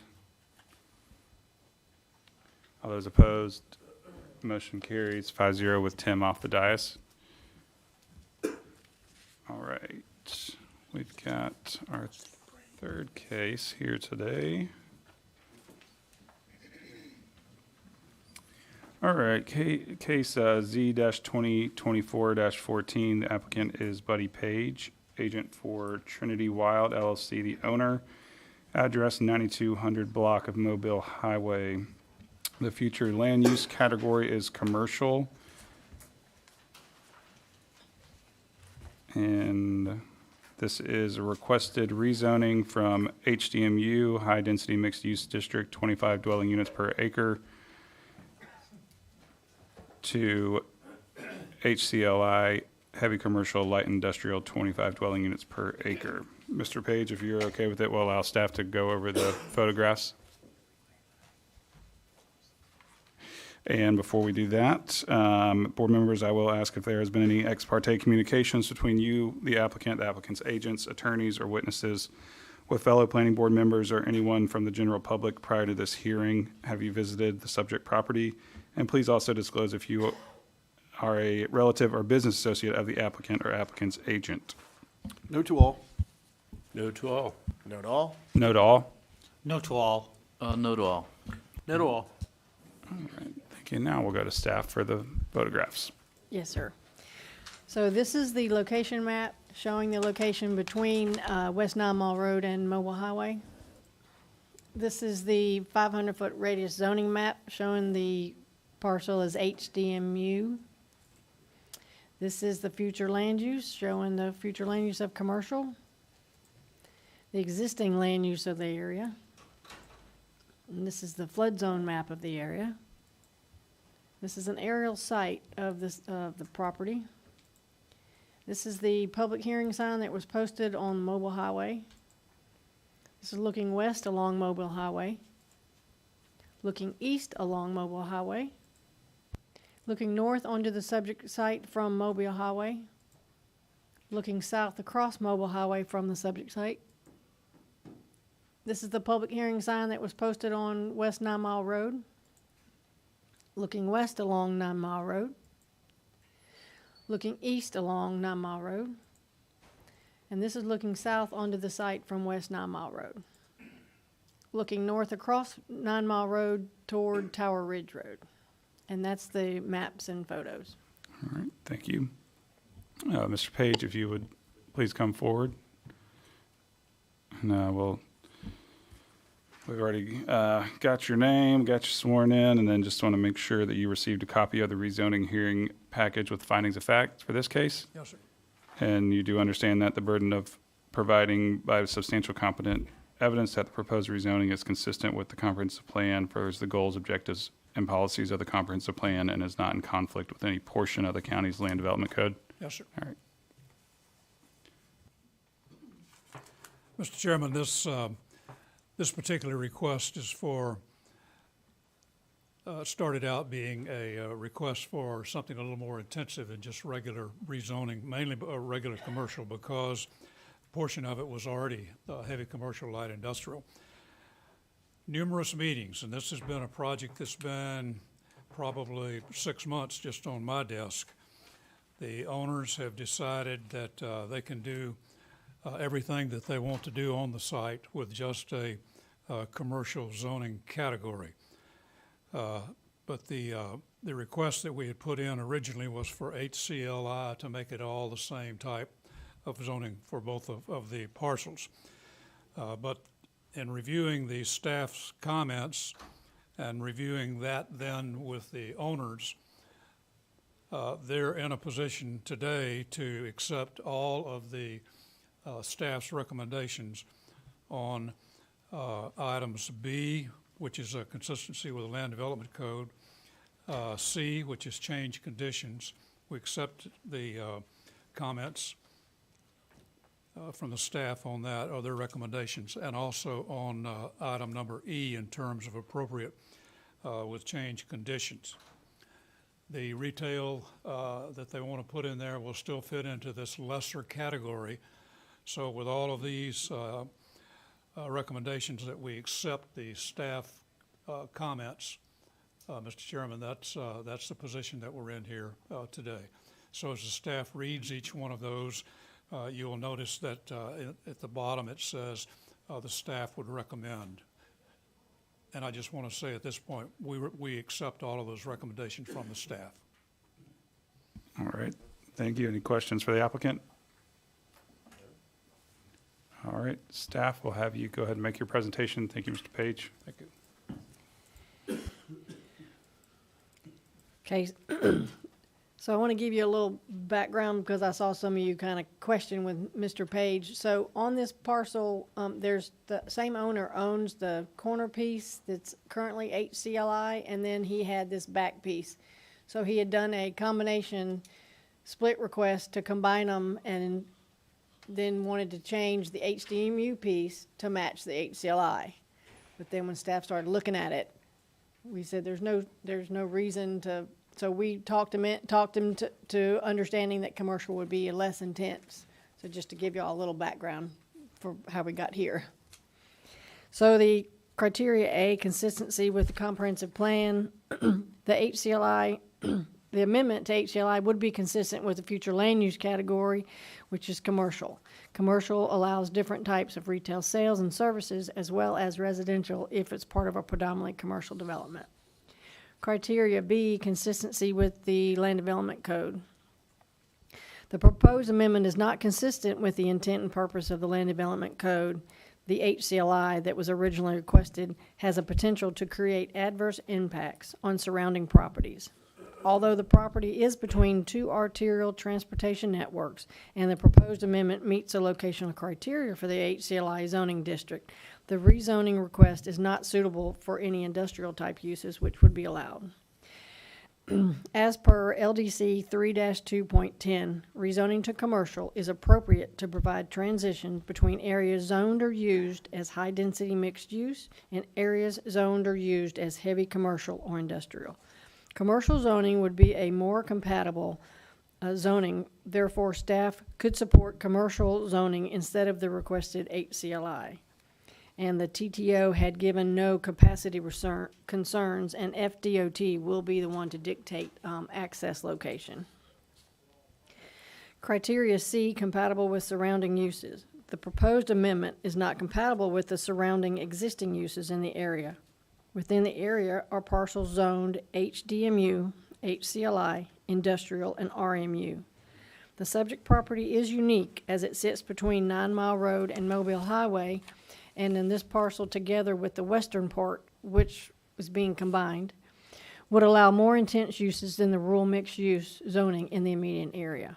Although there is a spot zone parcel of that HCLI adjacent to the subject parcel and an industrial zone parcel 500 feet to the north, the request to HCLI is not consistent with the surrounding RMU zone properties that is currently a compact traditional neighborhood supportive and compatible with rural community characteristics.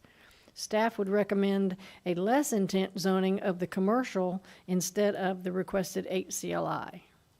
Criteria D, it was determined that the proposed HCLI would not establish or reinforce a condition of spot zoning as the western portion is currently zoned HCLI. However, if the request were for commercial, this parcel would become a transition between the HCLI and the RMU zone parcels, contributing to a logic and orderly development.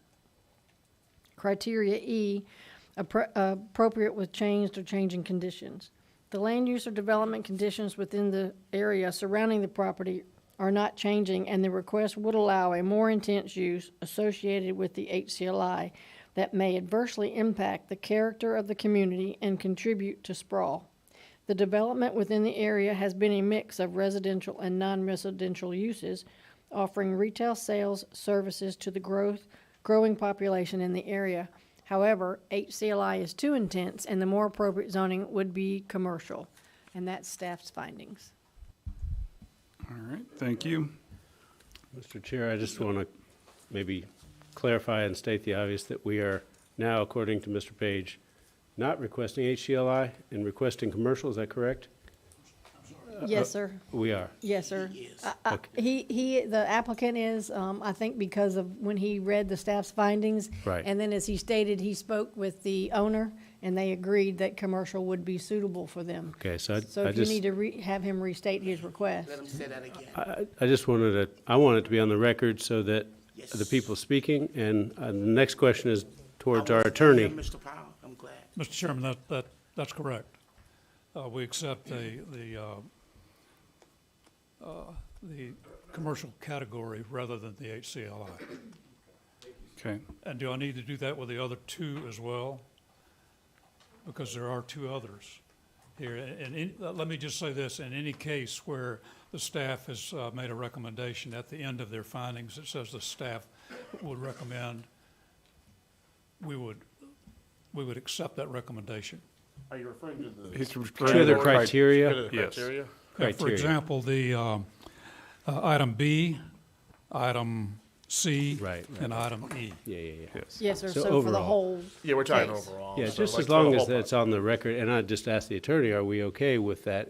Given that it's more or less a down zoning, it's an easier transition, just with the notification, the quasi judicial nature of the whole thing, I just want to make sure we're good. First of all, it's the board's discretion overall. However, there may be less evidence in staff findings because it wasn't looking specifically at commercial use, but it is a less intense use, so the board could proceed. Do we have to make a motion or anything with this, or no? That wouldn't be, no. Okay, that's all. Thank. We do have one speaker on the item. I've got one other question. So the eastern part is going to go commercial, the western part is staying HCLI? Or is the whole thing going commercial? No, the portion to the west, the HCLI is remaining HCLI. We're just rezoning the HDMU portion. The All one right. parcel. Thank you. Good clarification. Thank you, Mr. Reed. All right. Our one speaker on the item is William Tinker. Please come forward. Please state your name and address for the record and be sworn in. My name is William Tinker, and I live at 8080 Bell Pines Lane, Pensacola, Florida. And Raise your right hand. You solemnly swear affirm testimony about to give in this case will be the truth, the whole truth, and nothing but the truth, so help you God. I do. Nobody likes to see a rural area get built up, but I don't have any opposition to it being commercial. And so I don't want it to be the industrial thing, because I don't think it fits the area. In the picture you saw from the different angles, there was tree lines, but behind all those tree lines are houses. And so I don't have any objection. I withdraw any objection to it. So I hope that's helpful. Thank you very much. All right, that was our only speaker on the item. If are there any questions for the applicant or staff? And if there's not, then I will entertain a motion for this case. Regarding case Z 2024 TAC 14, with the change request to commercial and based on staff's findings regarding commercial, I recommend approval. All right, do we have a second? I'll second that motion. All right, any discussion? All right, if not, all those in favor, please signify by raising your right hand. All those opposed? Okay. We're going to take a 5-minute break before we get into this last case. I know most of you are here for this, but we'll take a quick break and we'll get back to it here in just a few minutes.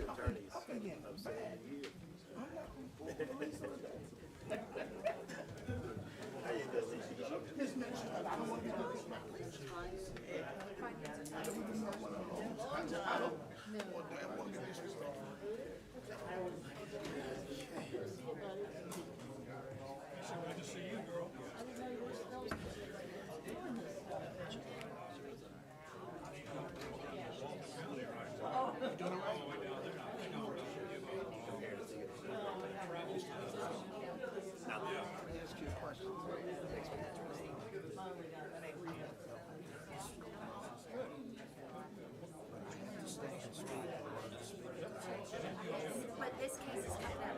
We're about to go through. I've seen you around before, Mark Taylor. We're in a minute. But yes, they're about to start this case right now. Thanks. Mark, you're sitting between two attorneys here, both of them used to run this place right here. You got any questions you're covering right here? Yes, sir. No doubt. No doubt about it. Got the best. Got the best. He and I go all the way back. Well, yeah. He used to be the department attorney even farther back and all that. We got to work together briefly too on community maritime law. So we were, she was our legal counsel for CMP. Yes, yes. Things are a lot simpler than they are now. No doubt about it. No doubt about it. No, that's Mark Street. And before that, it was the courthouse, which was before your time.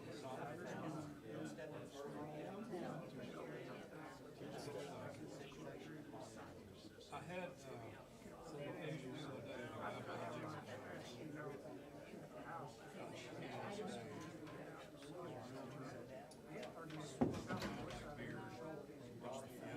Oh, yeah, yeah. Yeah, Jewish guy.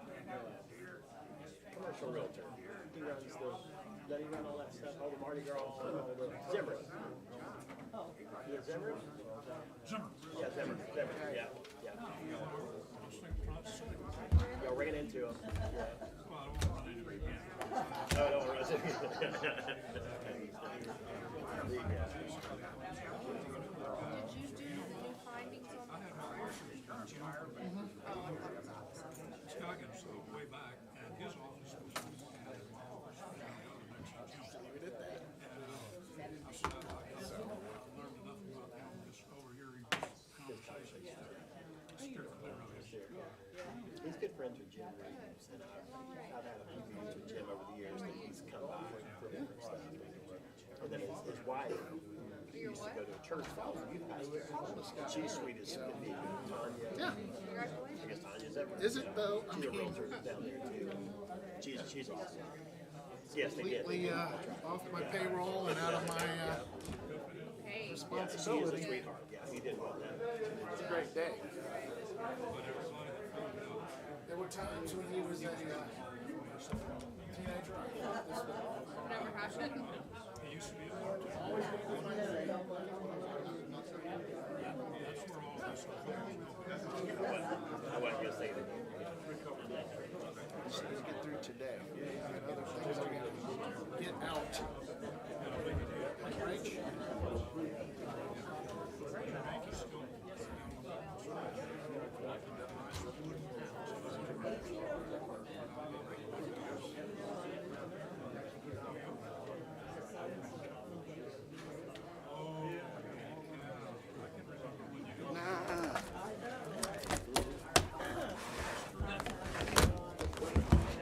Changed my whole plan. Are you running away? I'm set, right?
For sure.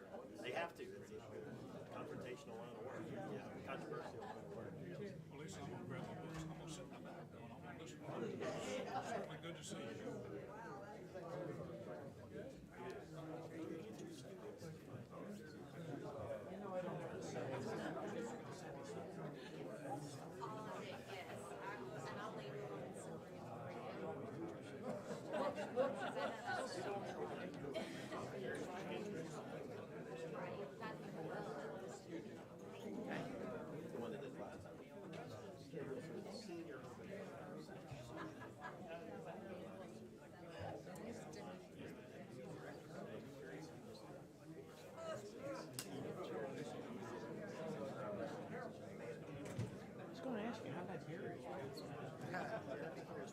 Gets me going.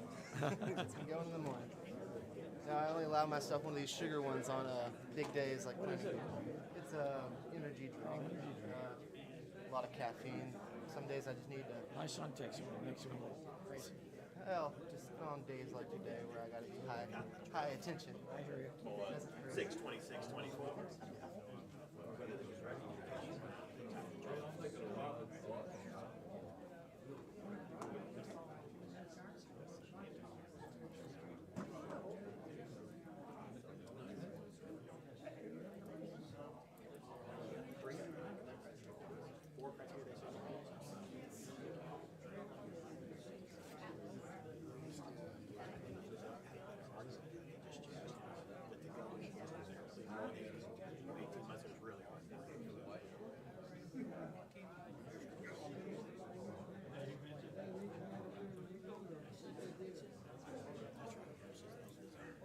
Not just what's there.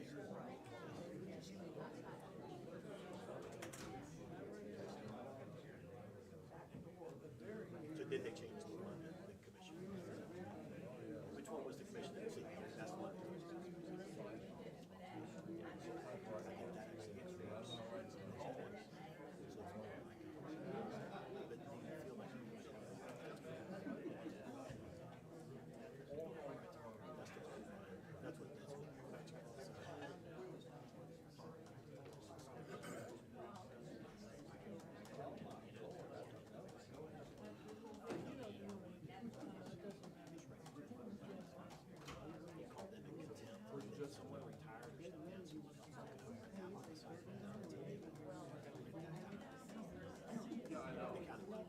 They settled, yes, and I couldn't find that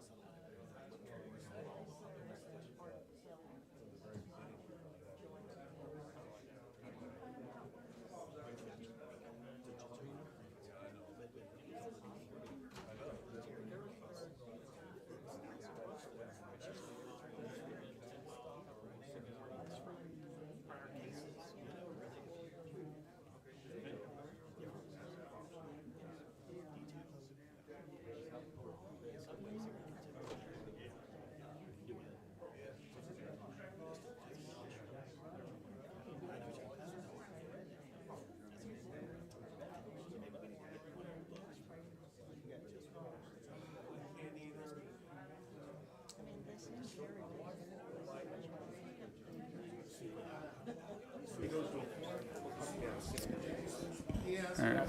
Staff, are y'all ready? Staff? Okay. All right, we'll have everybody take their seats, please. We will get to our last rezoning case of the day.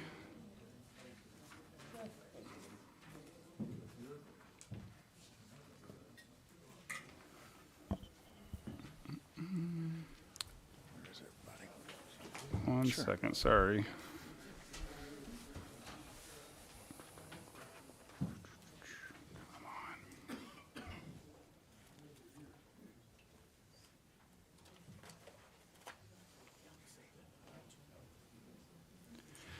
Can you just scroll up a little bit so I can read?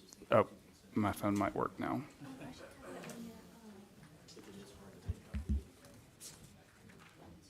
Oh, you have this. You did. Right. Just sitting here reading off my phone.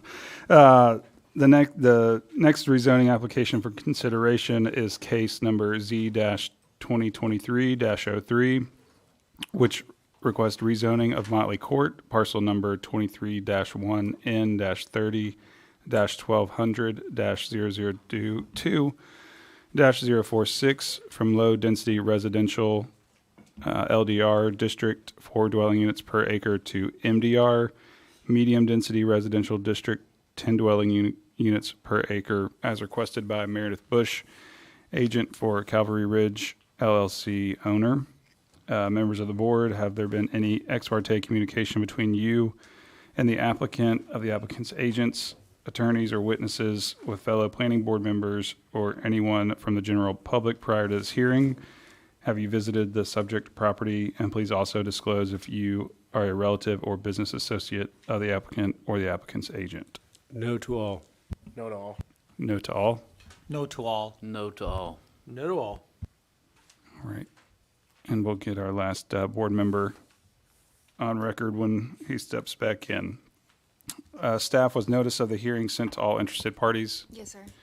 Was notice of the hearing posted on the subject property? Yes, sir. All right. Meredith, are you okay with staff going over photos?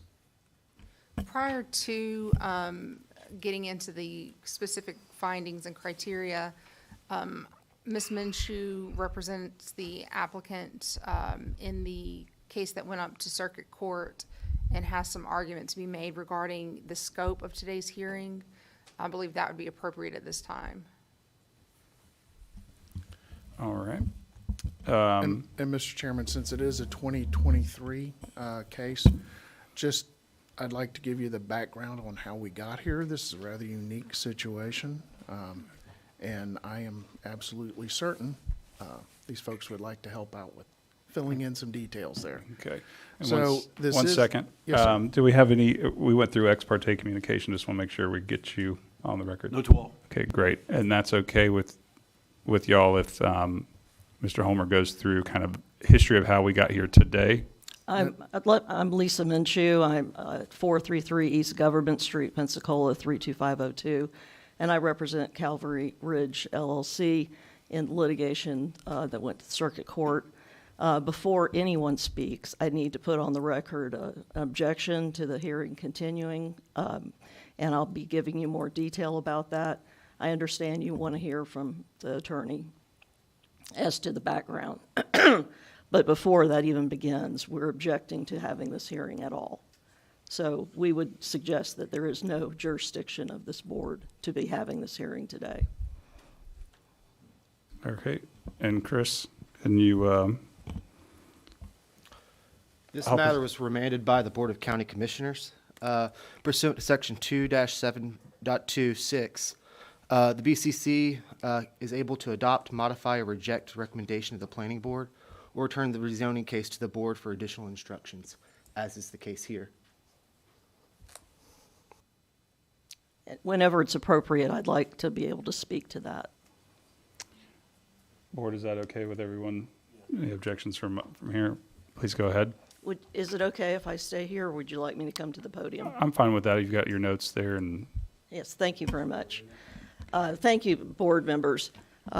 This case, as you may recall, about a year ago, 2 years ago, was before you, and I was not the attorney, Meredith was, and you found unanimously that the rezoning should be approved.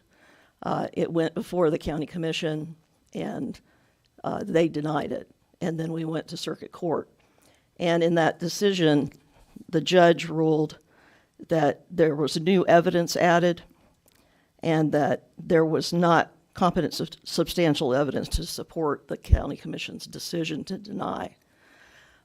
So it went back before the BCC, and at that time, the same commissioner, Commissioner Berry, who had been found specifically by the circuit court to have committed error by adding his own facts into the record, was specifically challenged by the judge about that.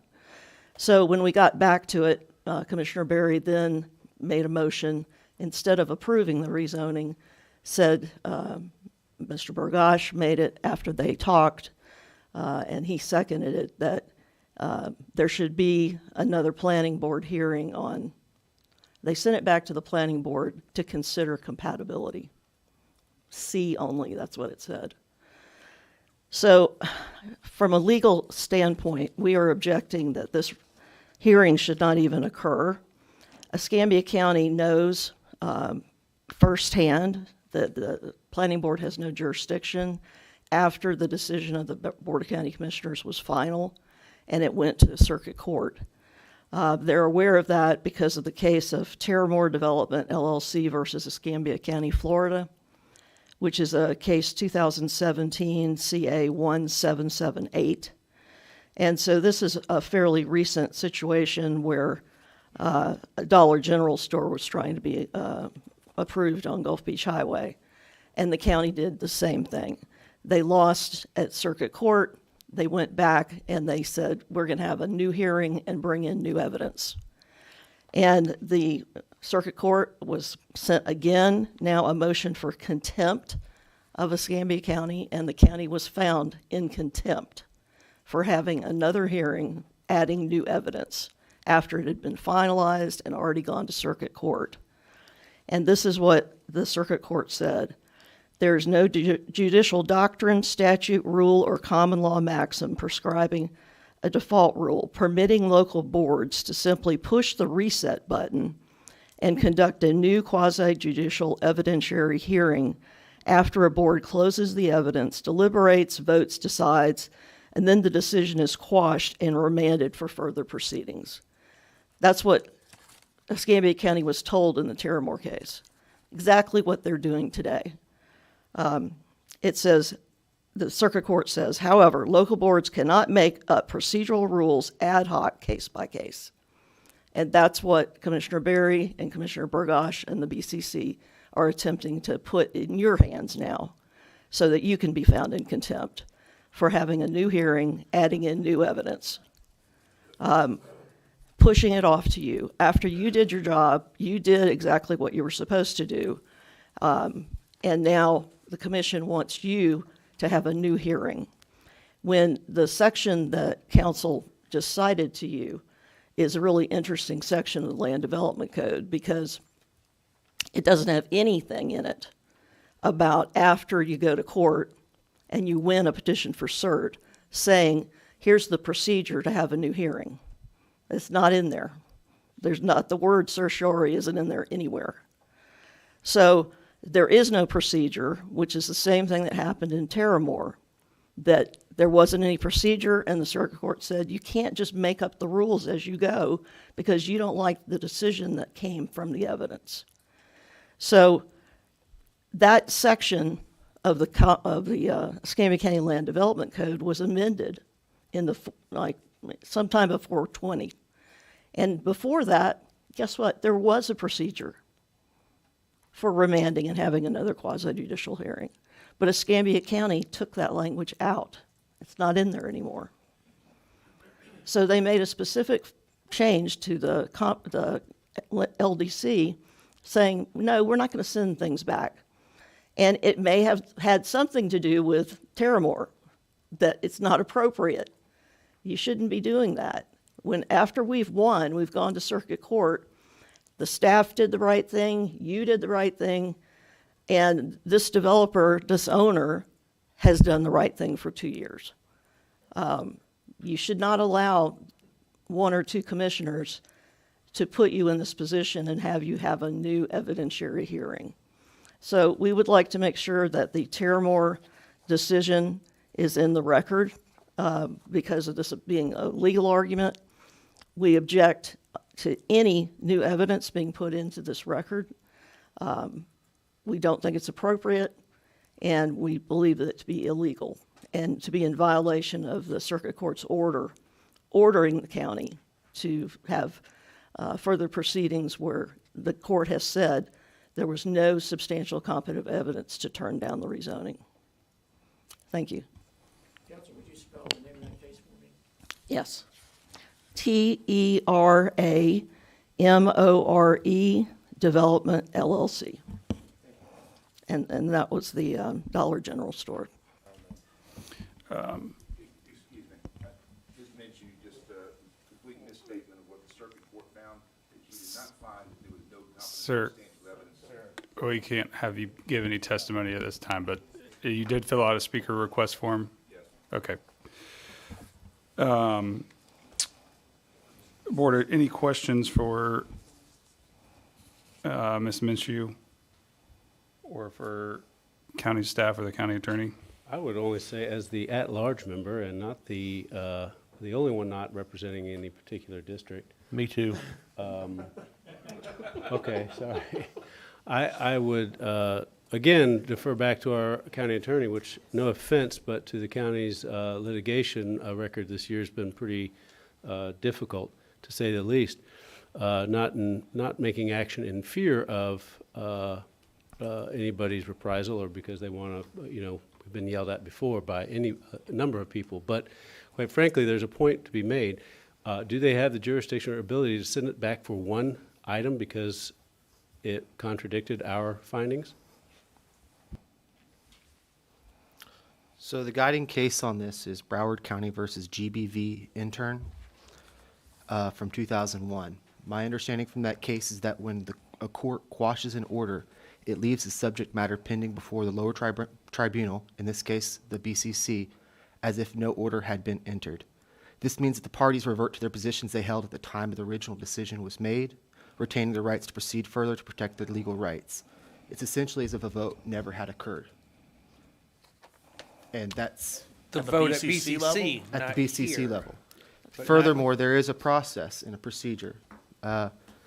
The process is the board, BCC, is allowed to, since it's essentially as if a vote had never occurred, the BCC is able to adopt, modify, or reject the recommendation of the planning board. In this case, they chose to remand back to the planning board. So it is up to the board whether they wish to hear additional evidence. And county staff has 3 different exhibits that the planning board can accept or deny into the evidentiary record before they make their recommendation at the Board of County Commissioners. So with all due respect, does remand qualify to allow more or any different information to be presented in a quasi-judicial hearing?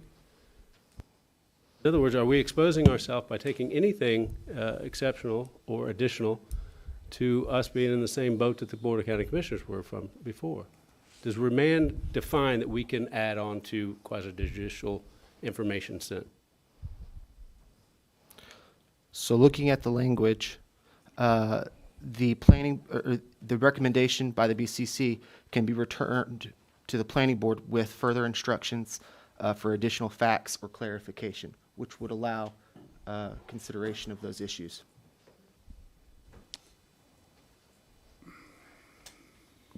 So it's the county stance that, I'm just going to try and get this right. They denied the rezoning, went to court. The decision that they made was quashed, was the ruling. And so now the county's opinion is that essentially there was no vote made at the county commission level before? So that's the effect of a quashing, but their decision was to remand it back to the planning board with further instruction. And for clarification. And clarification. That was coming, when it came back after the court's ruling, correct? That it was Yes, quashed with once court, the order then it was came back to quashed Board by of the County circuit court, Commissioners. it was remanded back to By the Board of County Commissioners at that point. It was remanded back to the Board of County Commissioners, who made the decision to remand it back to the planning board for further consideration of the specific issue of compatibility. It does not say to have a new hearing. The motion did not say to have a new hearing. So that would be the only way it would come back to the planning board is through a hearing.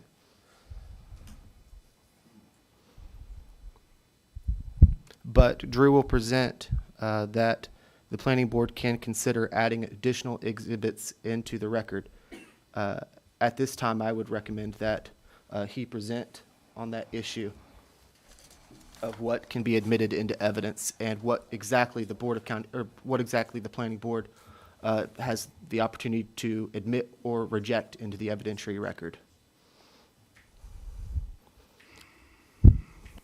Madam Counsel, you're trying to bring in the Terramore case from 2017 into the evidentiary? No, it's not evidence, it's legal argument. Okay. But you're trying to bring it into us, correct? Yes, you want a copy of it? Jared?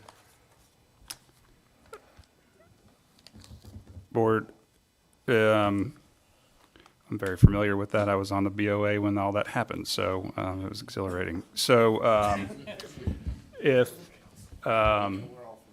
if the board wishes to review the Terramore case, then I'll accept a motion for the board to review that. I'm not concerned about that one as much as I am about what Mr. Homer has to say next. And I think at that point is when we have to make a decision about additional evidence. Okay. Is there an objection from the applicant for Mr. Homer to, I guess, give us an overview of what the county stance is on where we can proceed from here? It's a very fine line, Mr. Chairman, because I believe that what's going to be discussed is that they have new evidence. And so as soon as that can is opened, it's been on the record. So that's why I would like to have a continuing objection, if I could, on any new evidence as you proceed with even hearing about what they are considering adding. Understood. And Mr. Homer, are you able to make your presentation to us without giving us what the new evidence would be? Or I'd also like to point out, without talking about the exhibits or adding actual testimony, because you'd need to be able to vote on whether you want to accept new testimony as well. Okay, in addition to the items being brought about. So the way I'll explain this is, should this board proceed with the hearing,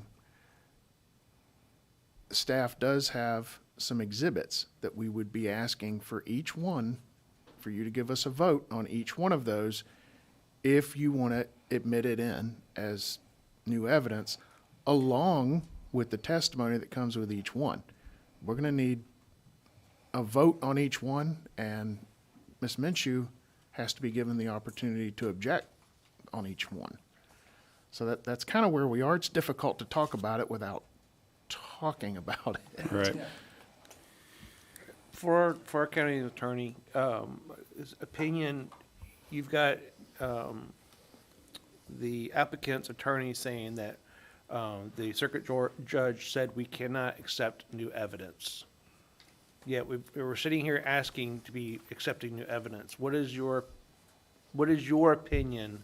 If we accept new evidence, would we be held as board members in contempt of the circuit judge's ruling?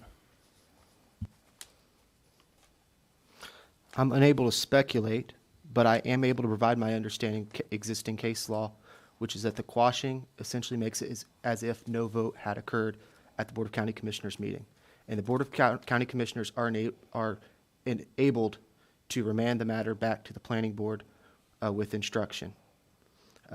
This is also not the Board of Adjustment. This is the Planning Board, which does have a different process. Explain that process, if you don't mind. Explain what's the difference between adjustment and us when it comes to accepting new evidence. There's a difference between accepting new evidence and having instructions. And instructions are a clarification. New evidence is new evidence that, according to the attorney, would put us in contempt for hearing the new evidence. So I'm a little concerned about the processes and procedures, right, as we're listening to it, and I need clarification, or I'm going to, or, so I need to know how to go forward. Let me just give you, to kind of help with that, a little clarification on the two different boards and how it works. Planning board makes a recommendation to the BCC. They make the actual decision. And from then, an issue would end up going to circuit court. With the Board of Adjustment, you're in a different situation in that board makes the decision. It doesn't go from them to the BCC. If someone has an issue, it goes straight to circuit court from the Board of Adjustment. That's why in those hearings, you'll find the staff making an absolute yes/no recommendation instead of just talking about does it appear to meet the criteria, as with this board, because it is a one-stop shop. And I think that tends to complicate matters. So for clarification, again, we're just a recommendation board. The BCC has the authority to overrule us, which they've done numerous times before. Even if we stick with our original and say we are not listening to testimony, we're going to put our original recommendation forward to the BCC, they can still do whatever they want to, because this is just a recommendation. We have no authority to make public law or anything of that nature, any changes. It's just a recommendation. So with that in mind, what's the purpose of us going through this process again if it's nothing more than just a recommendation and we have no authority? Can I address one part of that about the procedure? In the Terramore case, one of the central parts about this was that there wasn't a procedure in place. And that's what I keep hearing from you, is that what is the procedure we're supposed to follow? And in the Terramore case, it says a local governmental entity must first promulgate a procedure that would allow it to reopen evidence on remand from certiorari. Otherwise, by reopening the evidence, the entity is not proceeding to the same extent which it could have proceeded on in the first place. So there is no procedure in your code on what to do to remand a case on certiorari. And that's, I'm just quoting to you what the circuit judge said in Terramore. If the code had it, we'd all be reading it to you, but we aren't because it isn't there. Hey, Chris, if the circuit court squashed the original case and it's remanded back to us, why then does that case not close and then it's considered new? So when the circuit court reviews these decisions, they have to look at them very narrowly to ensure that due process was followed, the essential requirements of the law were met, and that there was competent substantial evidence in the record. That's all that the circuit court looks to. They don't reweigh the evidence.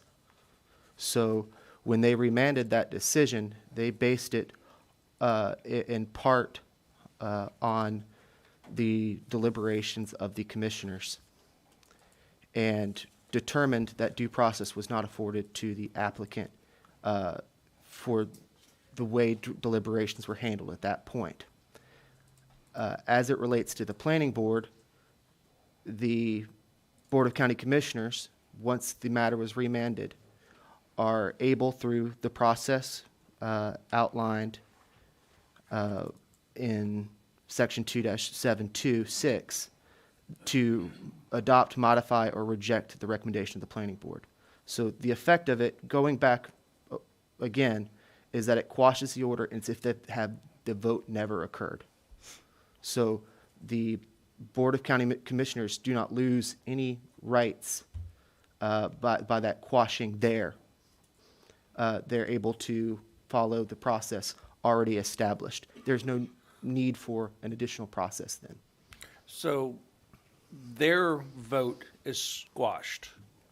Our vote is not.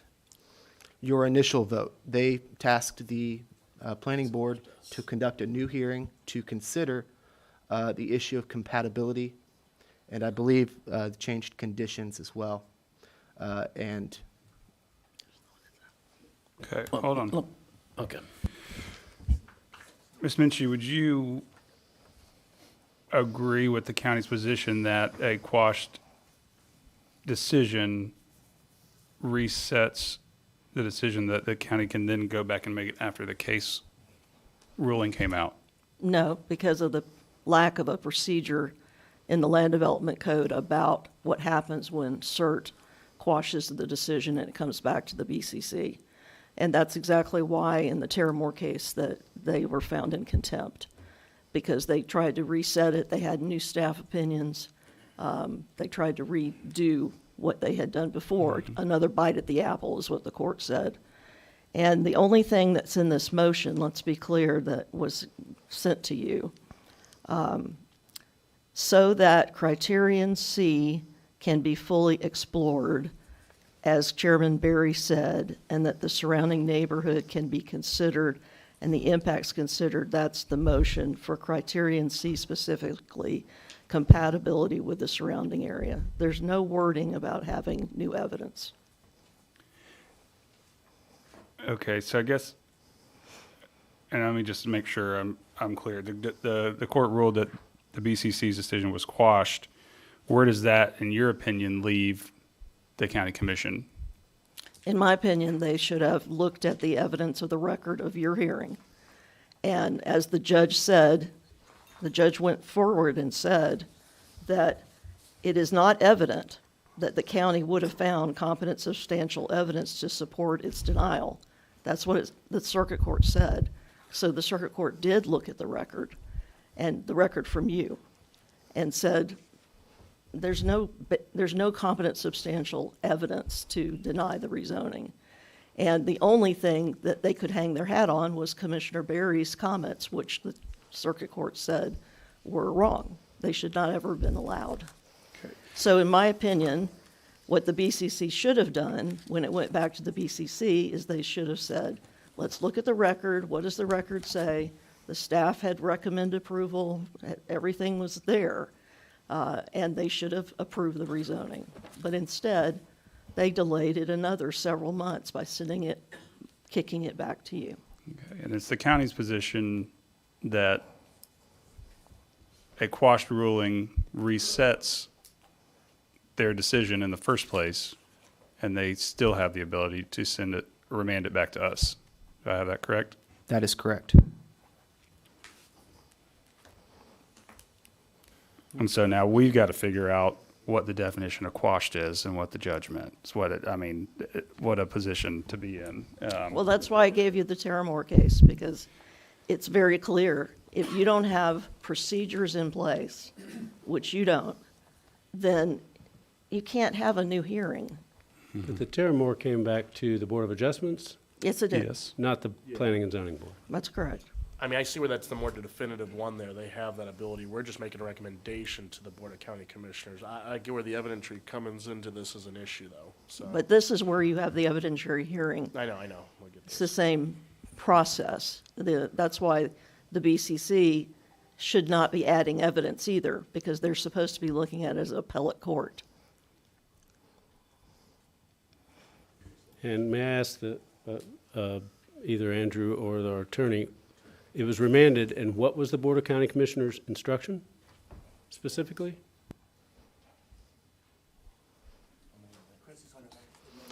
I'll pull up the minutes of the meeting. Give me a moment. Here it is. I just read it to them, but if you want another copy. I'll read it verbatim. So in the minutes of that meeting, this is by Commissioner Berry, I will make a motion that this be remanded back to the planning board so that Criterion C can fully be explored. As Chairman Berry just said, and that the surrounding neighborhood can be considered and the impacts considered. That's the motion for Criterion C, specifically compatibility with the surrounding areas. It was Burgosh. Correct. I stand corrected there. So that does not say adding new additional information. It just says clarification. Which is assuming we didn't consider that to begin with. It is up for the board to determine that. I want to note that it's directing for the planning board to consider C to be fully explored. But doesn't the land development code and, I don't know if it's paragraph 2.7.2, Bravo, subparagraph 5, or I'm sorry, 6, says final determination, the BCC at its scheduled hearing shall adopt, modify, or reject the recommendation of the planning board or SRIA, or return the rezoning case to the board with instructions for additional facts or clarification. Isn't that a procedure? It's in the land development code. It's it's language, but it's not a procedure about what you're supposed to do now.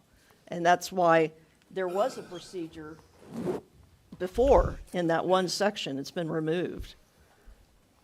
That tells you, yes, after a cert and it goes back, you can have a new hearing, and these are the procedures you follow. The county decided to remove that. It's their choice. They removed it. So now the procedure is not there. The only procedure is there is for a remand whenever the county is either approving, denying, before it goes to court. Can I ask for historical with Horace? You know, I would love to have your understanding of when it was removed. I'm assuming 2015 when things changed, that was removed. What was the procedure beforehand? What is, you give me some kind of an opinion of what your understanding the before and now is. I would have to have the opportunity to look at the old language if it was there, because I do not want to say anything that wasn't there. So I would need to look at the old language to provide clarification on what was there, and compare the two now. So unfortunately, I'm not able to make that because I just don't have that. I just can't recall at this time. Yes, sir. It's right here, Horace. Thank you, Lisa. As usual. I'm just gonna read it. I am not going. I may not be able to give an opinion because you got to read the whole thing when you're looking at making interpretations. You got to look at the whole context, not just one paragraph. And I know that the attorneys know that very well, looking at it in whole. So I'm just going to read from the Old Land Development Code, Article 2, LDC 2. Again, this is old language. E. The Board of County Commissioners shall review the record and the recommendation of the Planning Board and either adopt the recommended order, modify the recommended order as set forth herein, reject the recommended order, or remand the matter back to the Planning Board for additional facts for clarification. So that is still in there, I believe. Mr. J, if you could. That is correct. That is correct. So that portion is yet in there. Thank you. Findings of fact or findings regarding legitimate public purpose may not be rejected or modified unless they are clearly erroneous or unsupported by the record. I'm still in old language. When rejecting or modifying conclusions of law, the Board of County Commissioners must state with particularity its reasons for rejecting or modifying the recommended conclusion of law and must make a finding that is substituted conclusion of law is as more reasonable than the conclusion that was rejected or modified. Okay. That's the old, right? That's the old. I don't have the new in front of me, so I cannot compare. But that's still in there, so I got to be clear. See, I was trained by an attorney, so thank you. Drew, follow along with me, please. It's hard.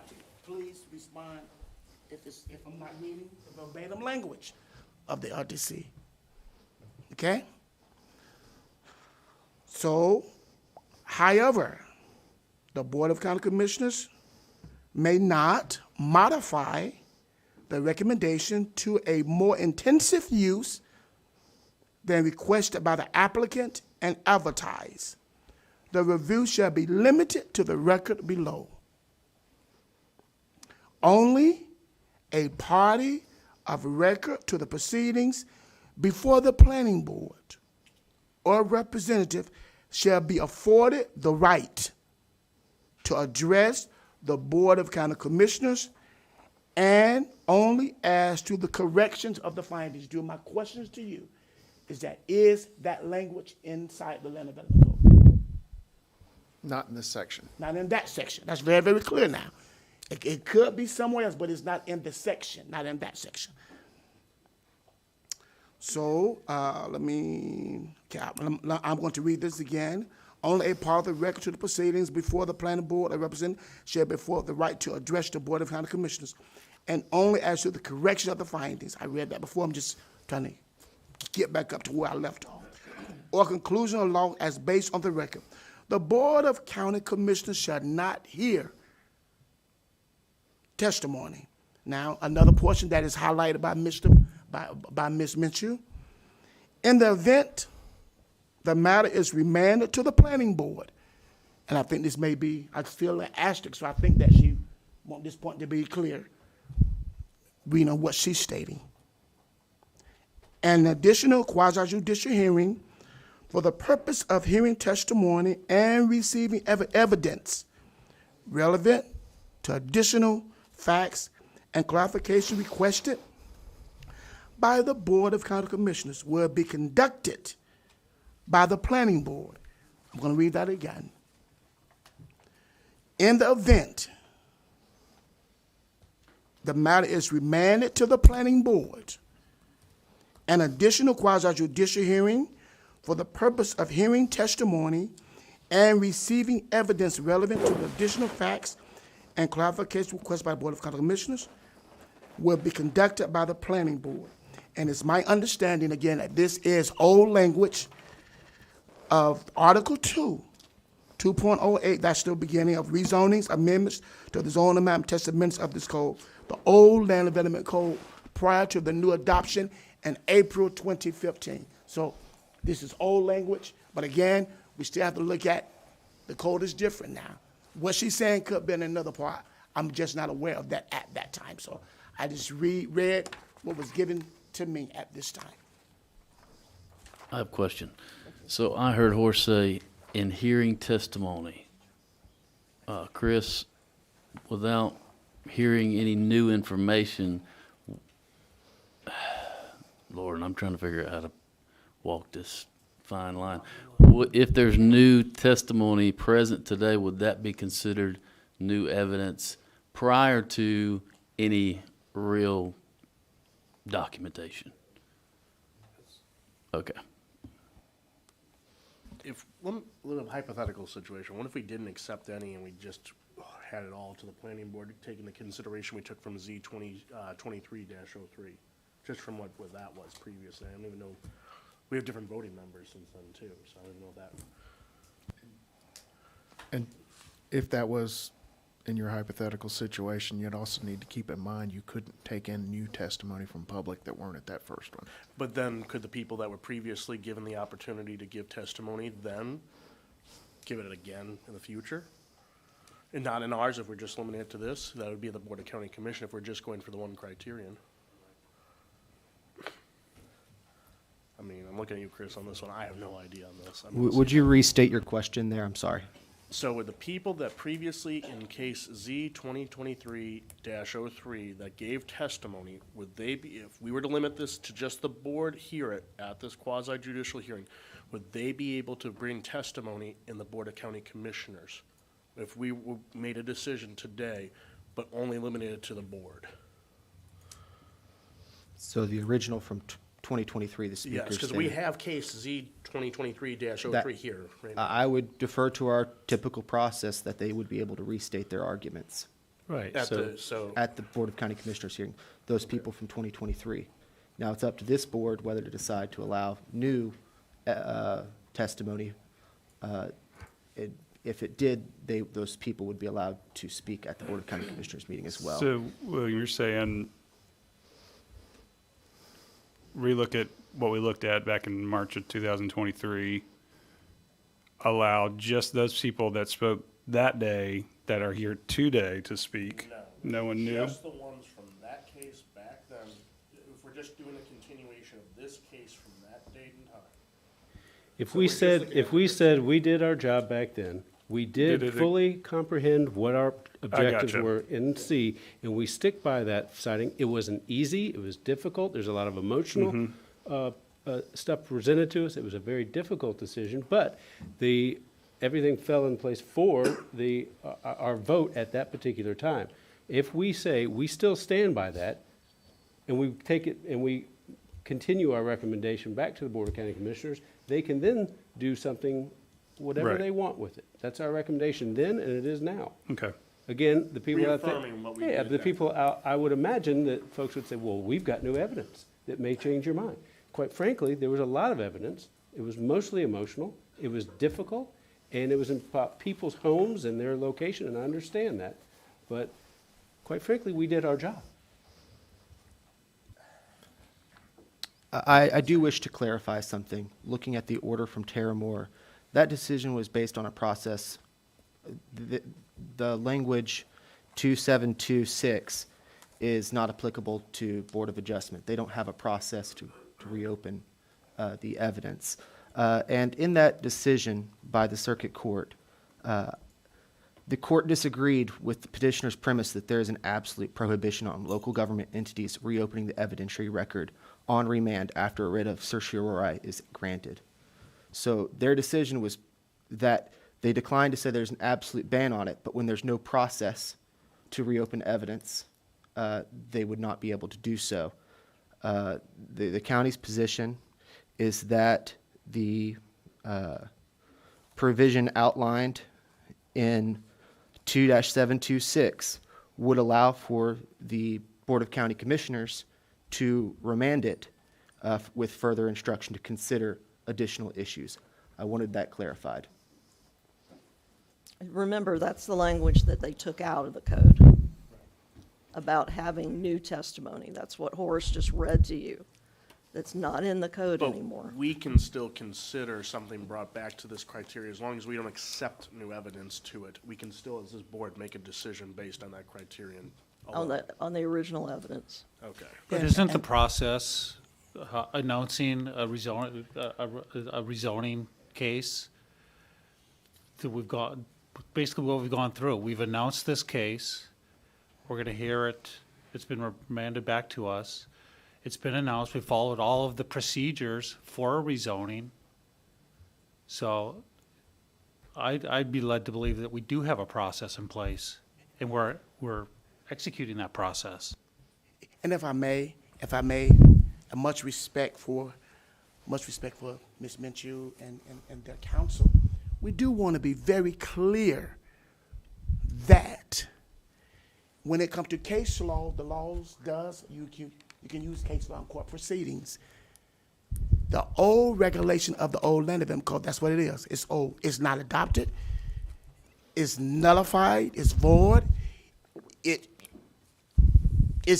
doesn't exist at all. So the land development code that's adopted as of today, that is what's prevail. Now, of course, they got cases that they're bringing in, but the old language of the old land development code, respectfully, and I know I'm right on this, it's not adopted. It's gone. It is absolutely gone. The new land development code was adopted in 2015.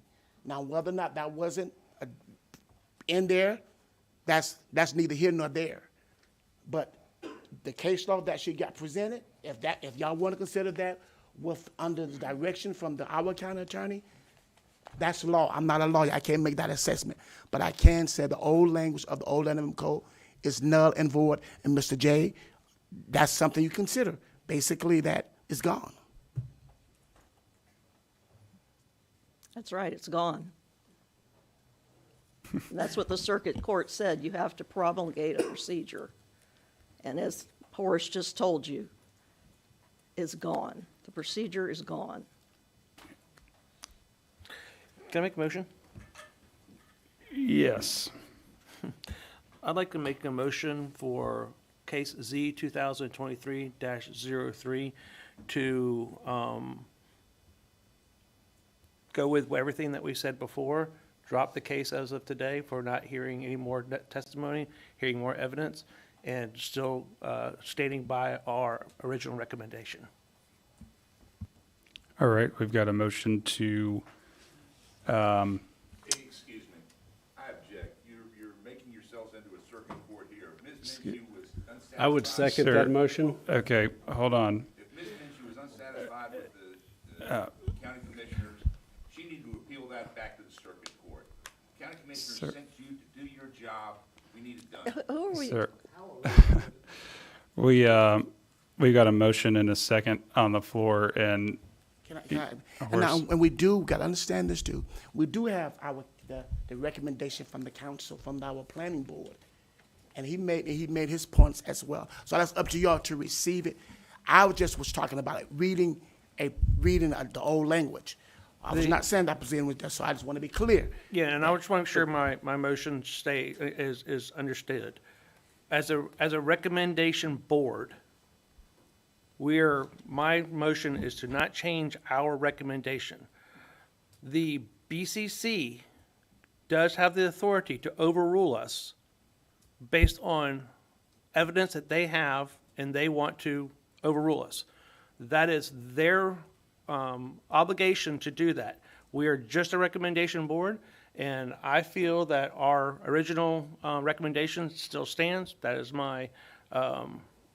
that's where I stand on this, and that's what the motion was for. And a point of interest, Mr. Chair, that given the Terramore case, as I sat here and the attorney looked at me in complete contrast, my nature is not to cow to an attorney's threat of any sort. They said that you will lose, and we did lose. And that was okay with me. I still haven't gone into the store, don't get me wrong, but they're not suffering greatly because of that. But I would, I do object to the fact we did our job at that point in time. Now, what I may contend with is that they pushed it back on us because it is a difficult emotional case. And I'm sorry, but we did our job then, and I just can't see that it would be productive to go through that same thing again with the same results, personally. I mean, my biggest concern here is I'm always open to the public speaking, and I will say that. But for this board right now, especially when going back on one criterion here that was brought down by the county commissioners that was remanded by, I think I have to agree with, Reed, we would stick with that.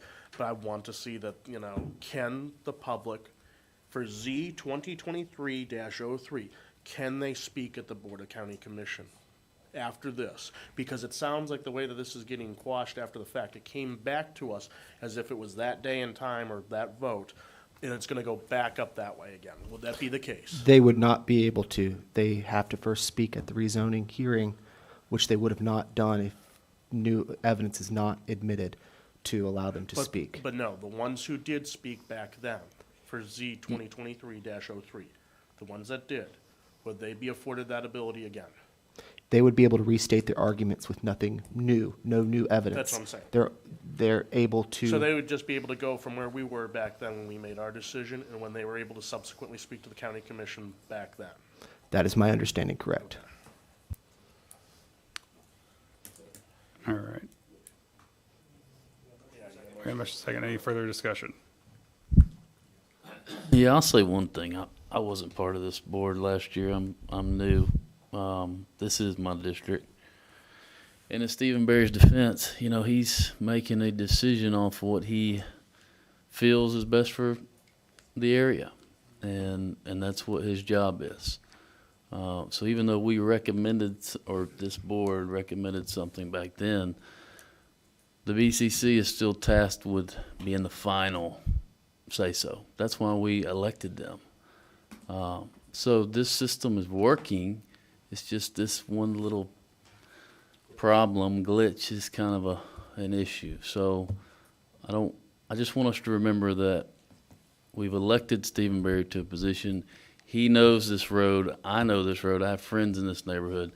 I'm going to have to I object know. because here we're doing the same path. Agreed. You're trying to add evidence. I'm not adding anything. But let's just remember what the purpose is, and that's it.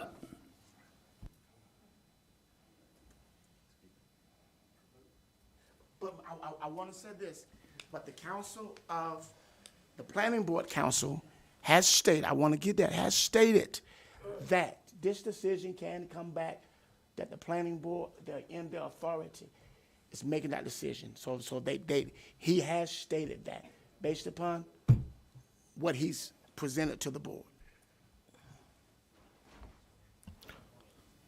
My understanding is that there is a process in place to reopen the evidence should the board choose to do so. Are we going to take more argument while the motion's on the table? I mean, I thought, I don't know that I've heard any argument one way or the other for this case. With that being said, we do have the motion on the table to, correct me if I'm wrong, Reed, but essentially accept our decision from March of 2023 for approval of this rezoning and sending it back to the Board of County Commissioners for their consideration. That is correct, with no new testimony, no new evidence. Okay. All those in, You people are making decisions based on. sir. Yeah, sorry, sir. I'll just say this. We have already made the decision back in March 2023. We listened to the case from the county, from the applicant to the members of the public. We made a decision on that day and 6-0. Sent it to the Board of County Commissioners. They didn't like it. They denied our approval. This applicant took them to court. Their decision was quashed.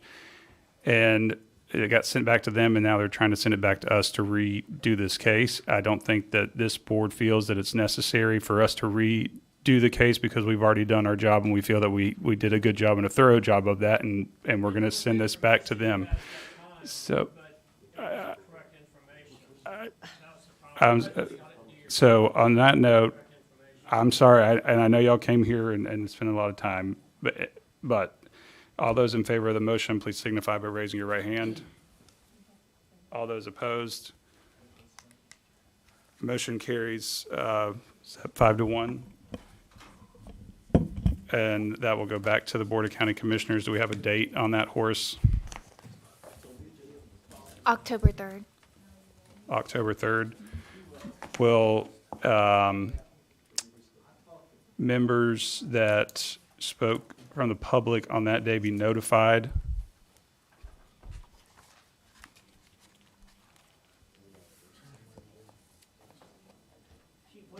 Technically, the 2,500-foot radius, the mailers were still sent out and the sign was still posted.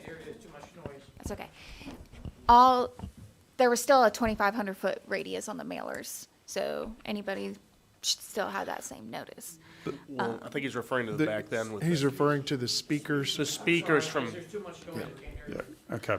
If we can all be quiet and one person at a time, please. Andrew? If I may, Okay.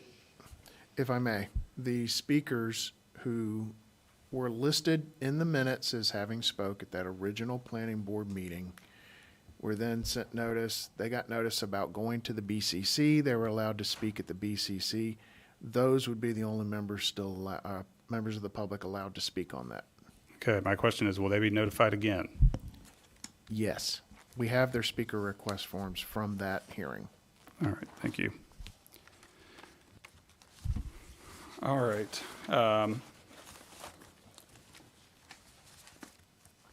I'm sorry. I know that y'all came down here today, and I'll just reiterate again that this board made a decision a year and a half ago, listened to testimony, listened to evidence, made a decision, and this is, I'm sorry. The decision is final, and if we y'all make a could, please recommendation to leave. the We Board still of got County a Commissioners, and we stuck meeting by to it. continue, so. Guys,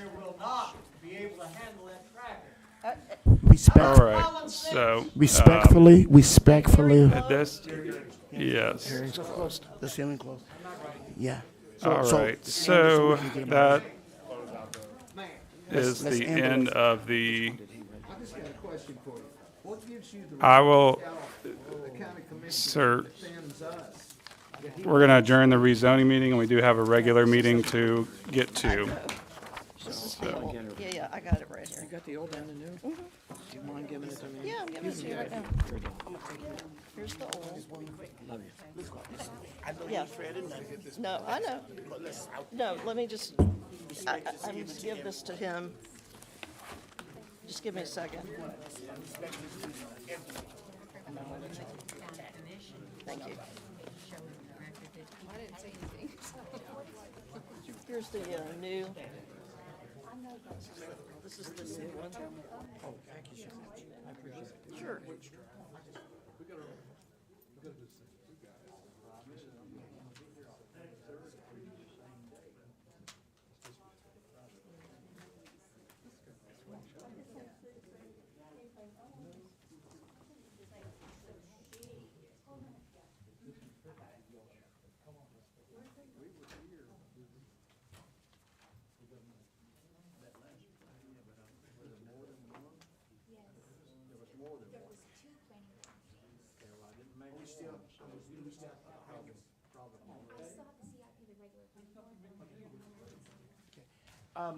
If y'all want to, let's go talk to me so we can continue our BOA proceedings, our planning board, and if there's any questions, we can try to discuss, okay? On board. All right. Planning board. Are you ready for the regular meeting? Yeah. The meeting of the Escambia County Planning Board for September 10th, 2024 is hereby called to order with 7 members. We do have a quorum. Do we have proof of publication? Yes, sir. Did the publication meet all legal requirements? Yes, sir. I now entertain a motion to waive the reading of the legal advertisement. So waived. Got a motion, do we have a second? All right, all those in favor, please signify by raising your right hand. Motion carries. The planning board meeting minutes for August 6, 2024 have previously been provided to the board. I'll entertain a motion to accept the planning board meeting minutes into evidence. Do we have a motion? So moved. Do we have a Second. We have a motion and a second. All those in favor, please signify by raising your right hand. The planning board hearing package for September 10th, 2024 has previously been provided to the board members. The chair will entertain a motion to accept the planning board hearing package and legal advertisement into evidence. Do we have a motion? So moved. Second? All those in favor, please signify by raising your right hand. Motion carries. We do have a public hearing concerning the review of an ordinance adopting the 2023-2027 update to the 5-year schedule of capital improvements, and that the board review and recommend to the Board of County Commissioners for adoption an ordinance adopting the 23 to 27 update to the 5-year schedule of capital improvements for incorporation into Part 2 of the Code of Ordinances. Yes, so this is the CIP for the fiscal year 2023 to 2027. So within the comprehensive plan on Chapter 15, the state of Florida requires that Escambia County provides updates on the 5-year capital improvement. So the CIP includes estimates of costs of improvements and outlines of fiscal policies to guide the funding and construction of improvements. Development Service doesn't generate the information. Each year, our department gathers the information from other agencies in the county, and we compile it into this one document. And so now we ask that you, the board, review this and send it to the Board of County Commission for adoption. All right. Board members, are there any questions for staff? I have a couple questions. I just read through this thing. Page 19, there's a Beulah Road relocation. Just, can anybody know anything about that? You want me to explain it? Yeah, I'll let Drew talk about that one. Okay, so, I'm not sure what department that's from, sorry. It's page So- 19. yeah, that's, with solid waste. There is a proposal out there. We're looking at getting all the background information north of the interstate to shift the road eastward, to allow for expansion of the landfill. Okay, that answers that. And then page 18, the Equestrian Center enhancements. What's the plan for that? I don't know that portion. I defer that to Parks. And then it says on page 50, I think it's 57, reestablish the Mass Transit Advisory Committee. Was that disbanded? I'm gonna have to make an assumption there. I'm not involved in mass transit, my but understanding, if that it hasn't wasn't, met in years.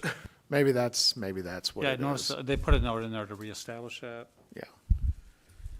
And then on page 99, if you could go to that.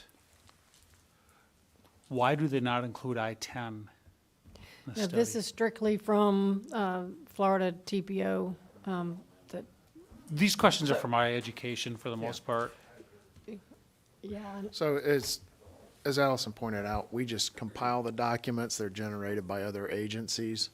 So we're not going to have answers for a lot of their specifics that come from other agencies. Okay, and then page 125. It says Klondike Road, I think it's a bridge replacement. It says off-system. Do you know what that means? There's the repair, From other- replace, and then from there's the other worlds of off-system. things, typically that means for unassociated things that aren't with it. But yeah, without someone here to answer that, that's kind of a little tough. Yeah, I would defer that to our county engineer. Okay, and then my last question is page 313.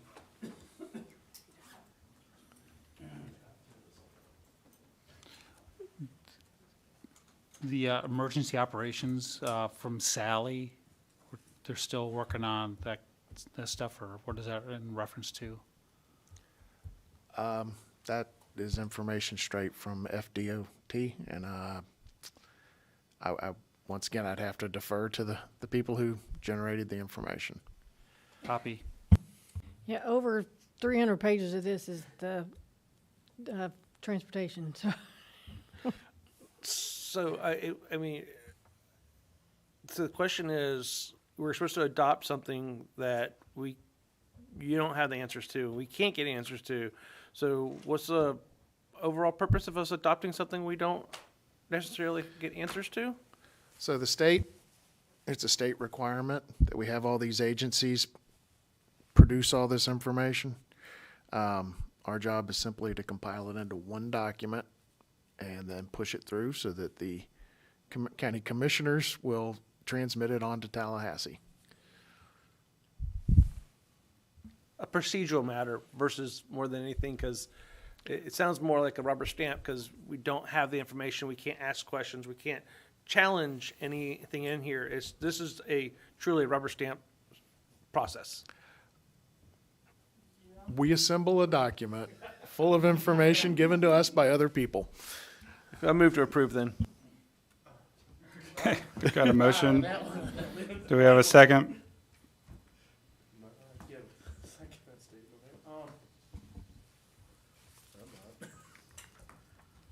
We have a motion to approve on the table of the 5-year work schedule of capital improvements for incorporation into Part 2 of the Code of Ordinance. Is there a second? Second. Any further discussion? Seeing- Maybe in the future we bring in the people for the other departments? I don't know. I have another good answer here. That's an aspirational goal. Okay. All right. I'm shocked even. All those in favor, please signify by raising your right hand. All those opposed, motion carries. And is there anything else? No. There is one thing, as this board, Okay. before we pack up. Since this is our technical, first real case that's been remanded today, is that a fact of nature for the past year? I can't remember if we've had another remand. We've had others, but I don't think we've had others that have brought in additional information that counters what the original staff findings were. I would not advise proceeding with this discussion at this time. Thank you. All right, well then it sells that. All right. Do you have anything for next month or? Yes, the next meeting will be October 1st. I already have 4 cases. And then the next one, it's going to be considered the November case, but held on October 29th, just due to our building being a voting center. So my Tuesdays are kind of messed up. And just for clarification, on that CIP, when we ask folks, what we're asking them for is, what are your plans? So that's what it is. It's everybody's individual plan from all those different agencies. Again, my questions were more just for my education, just reading through that and trying to figure out what the plans are. Education's good. I need a Fair lot enough. of it. All right, we stand adjourned.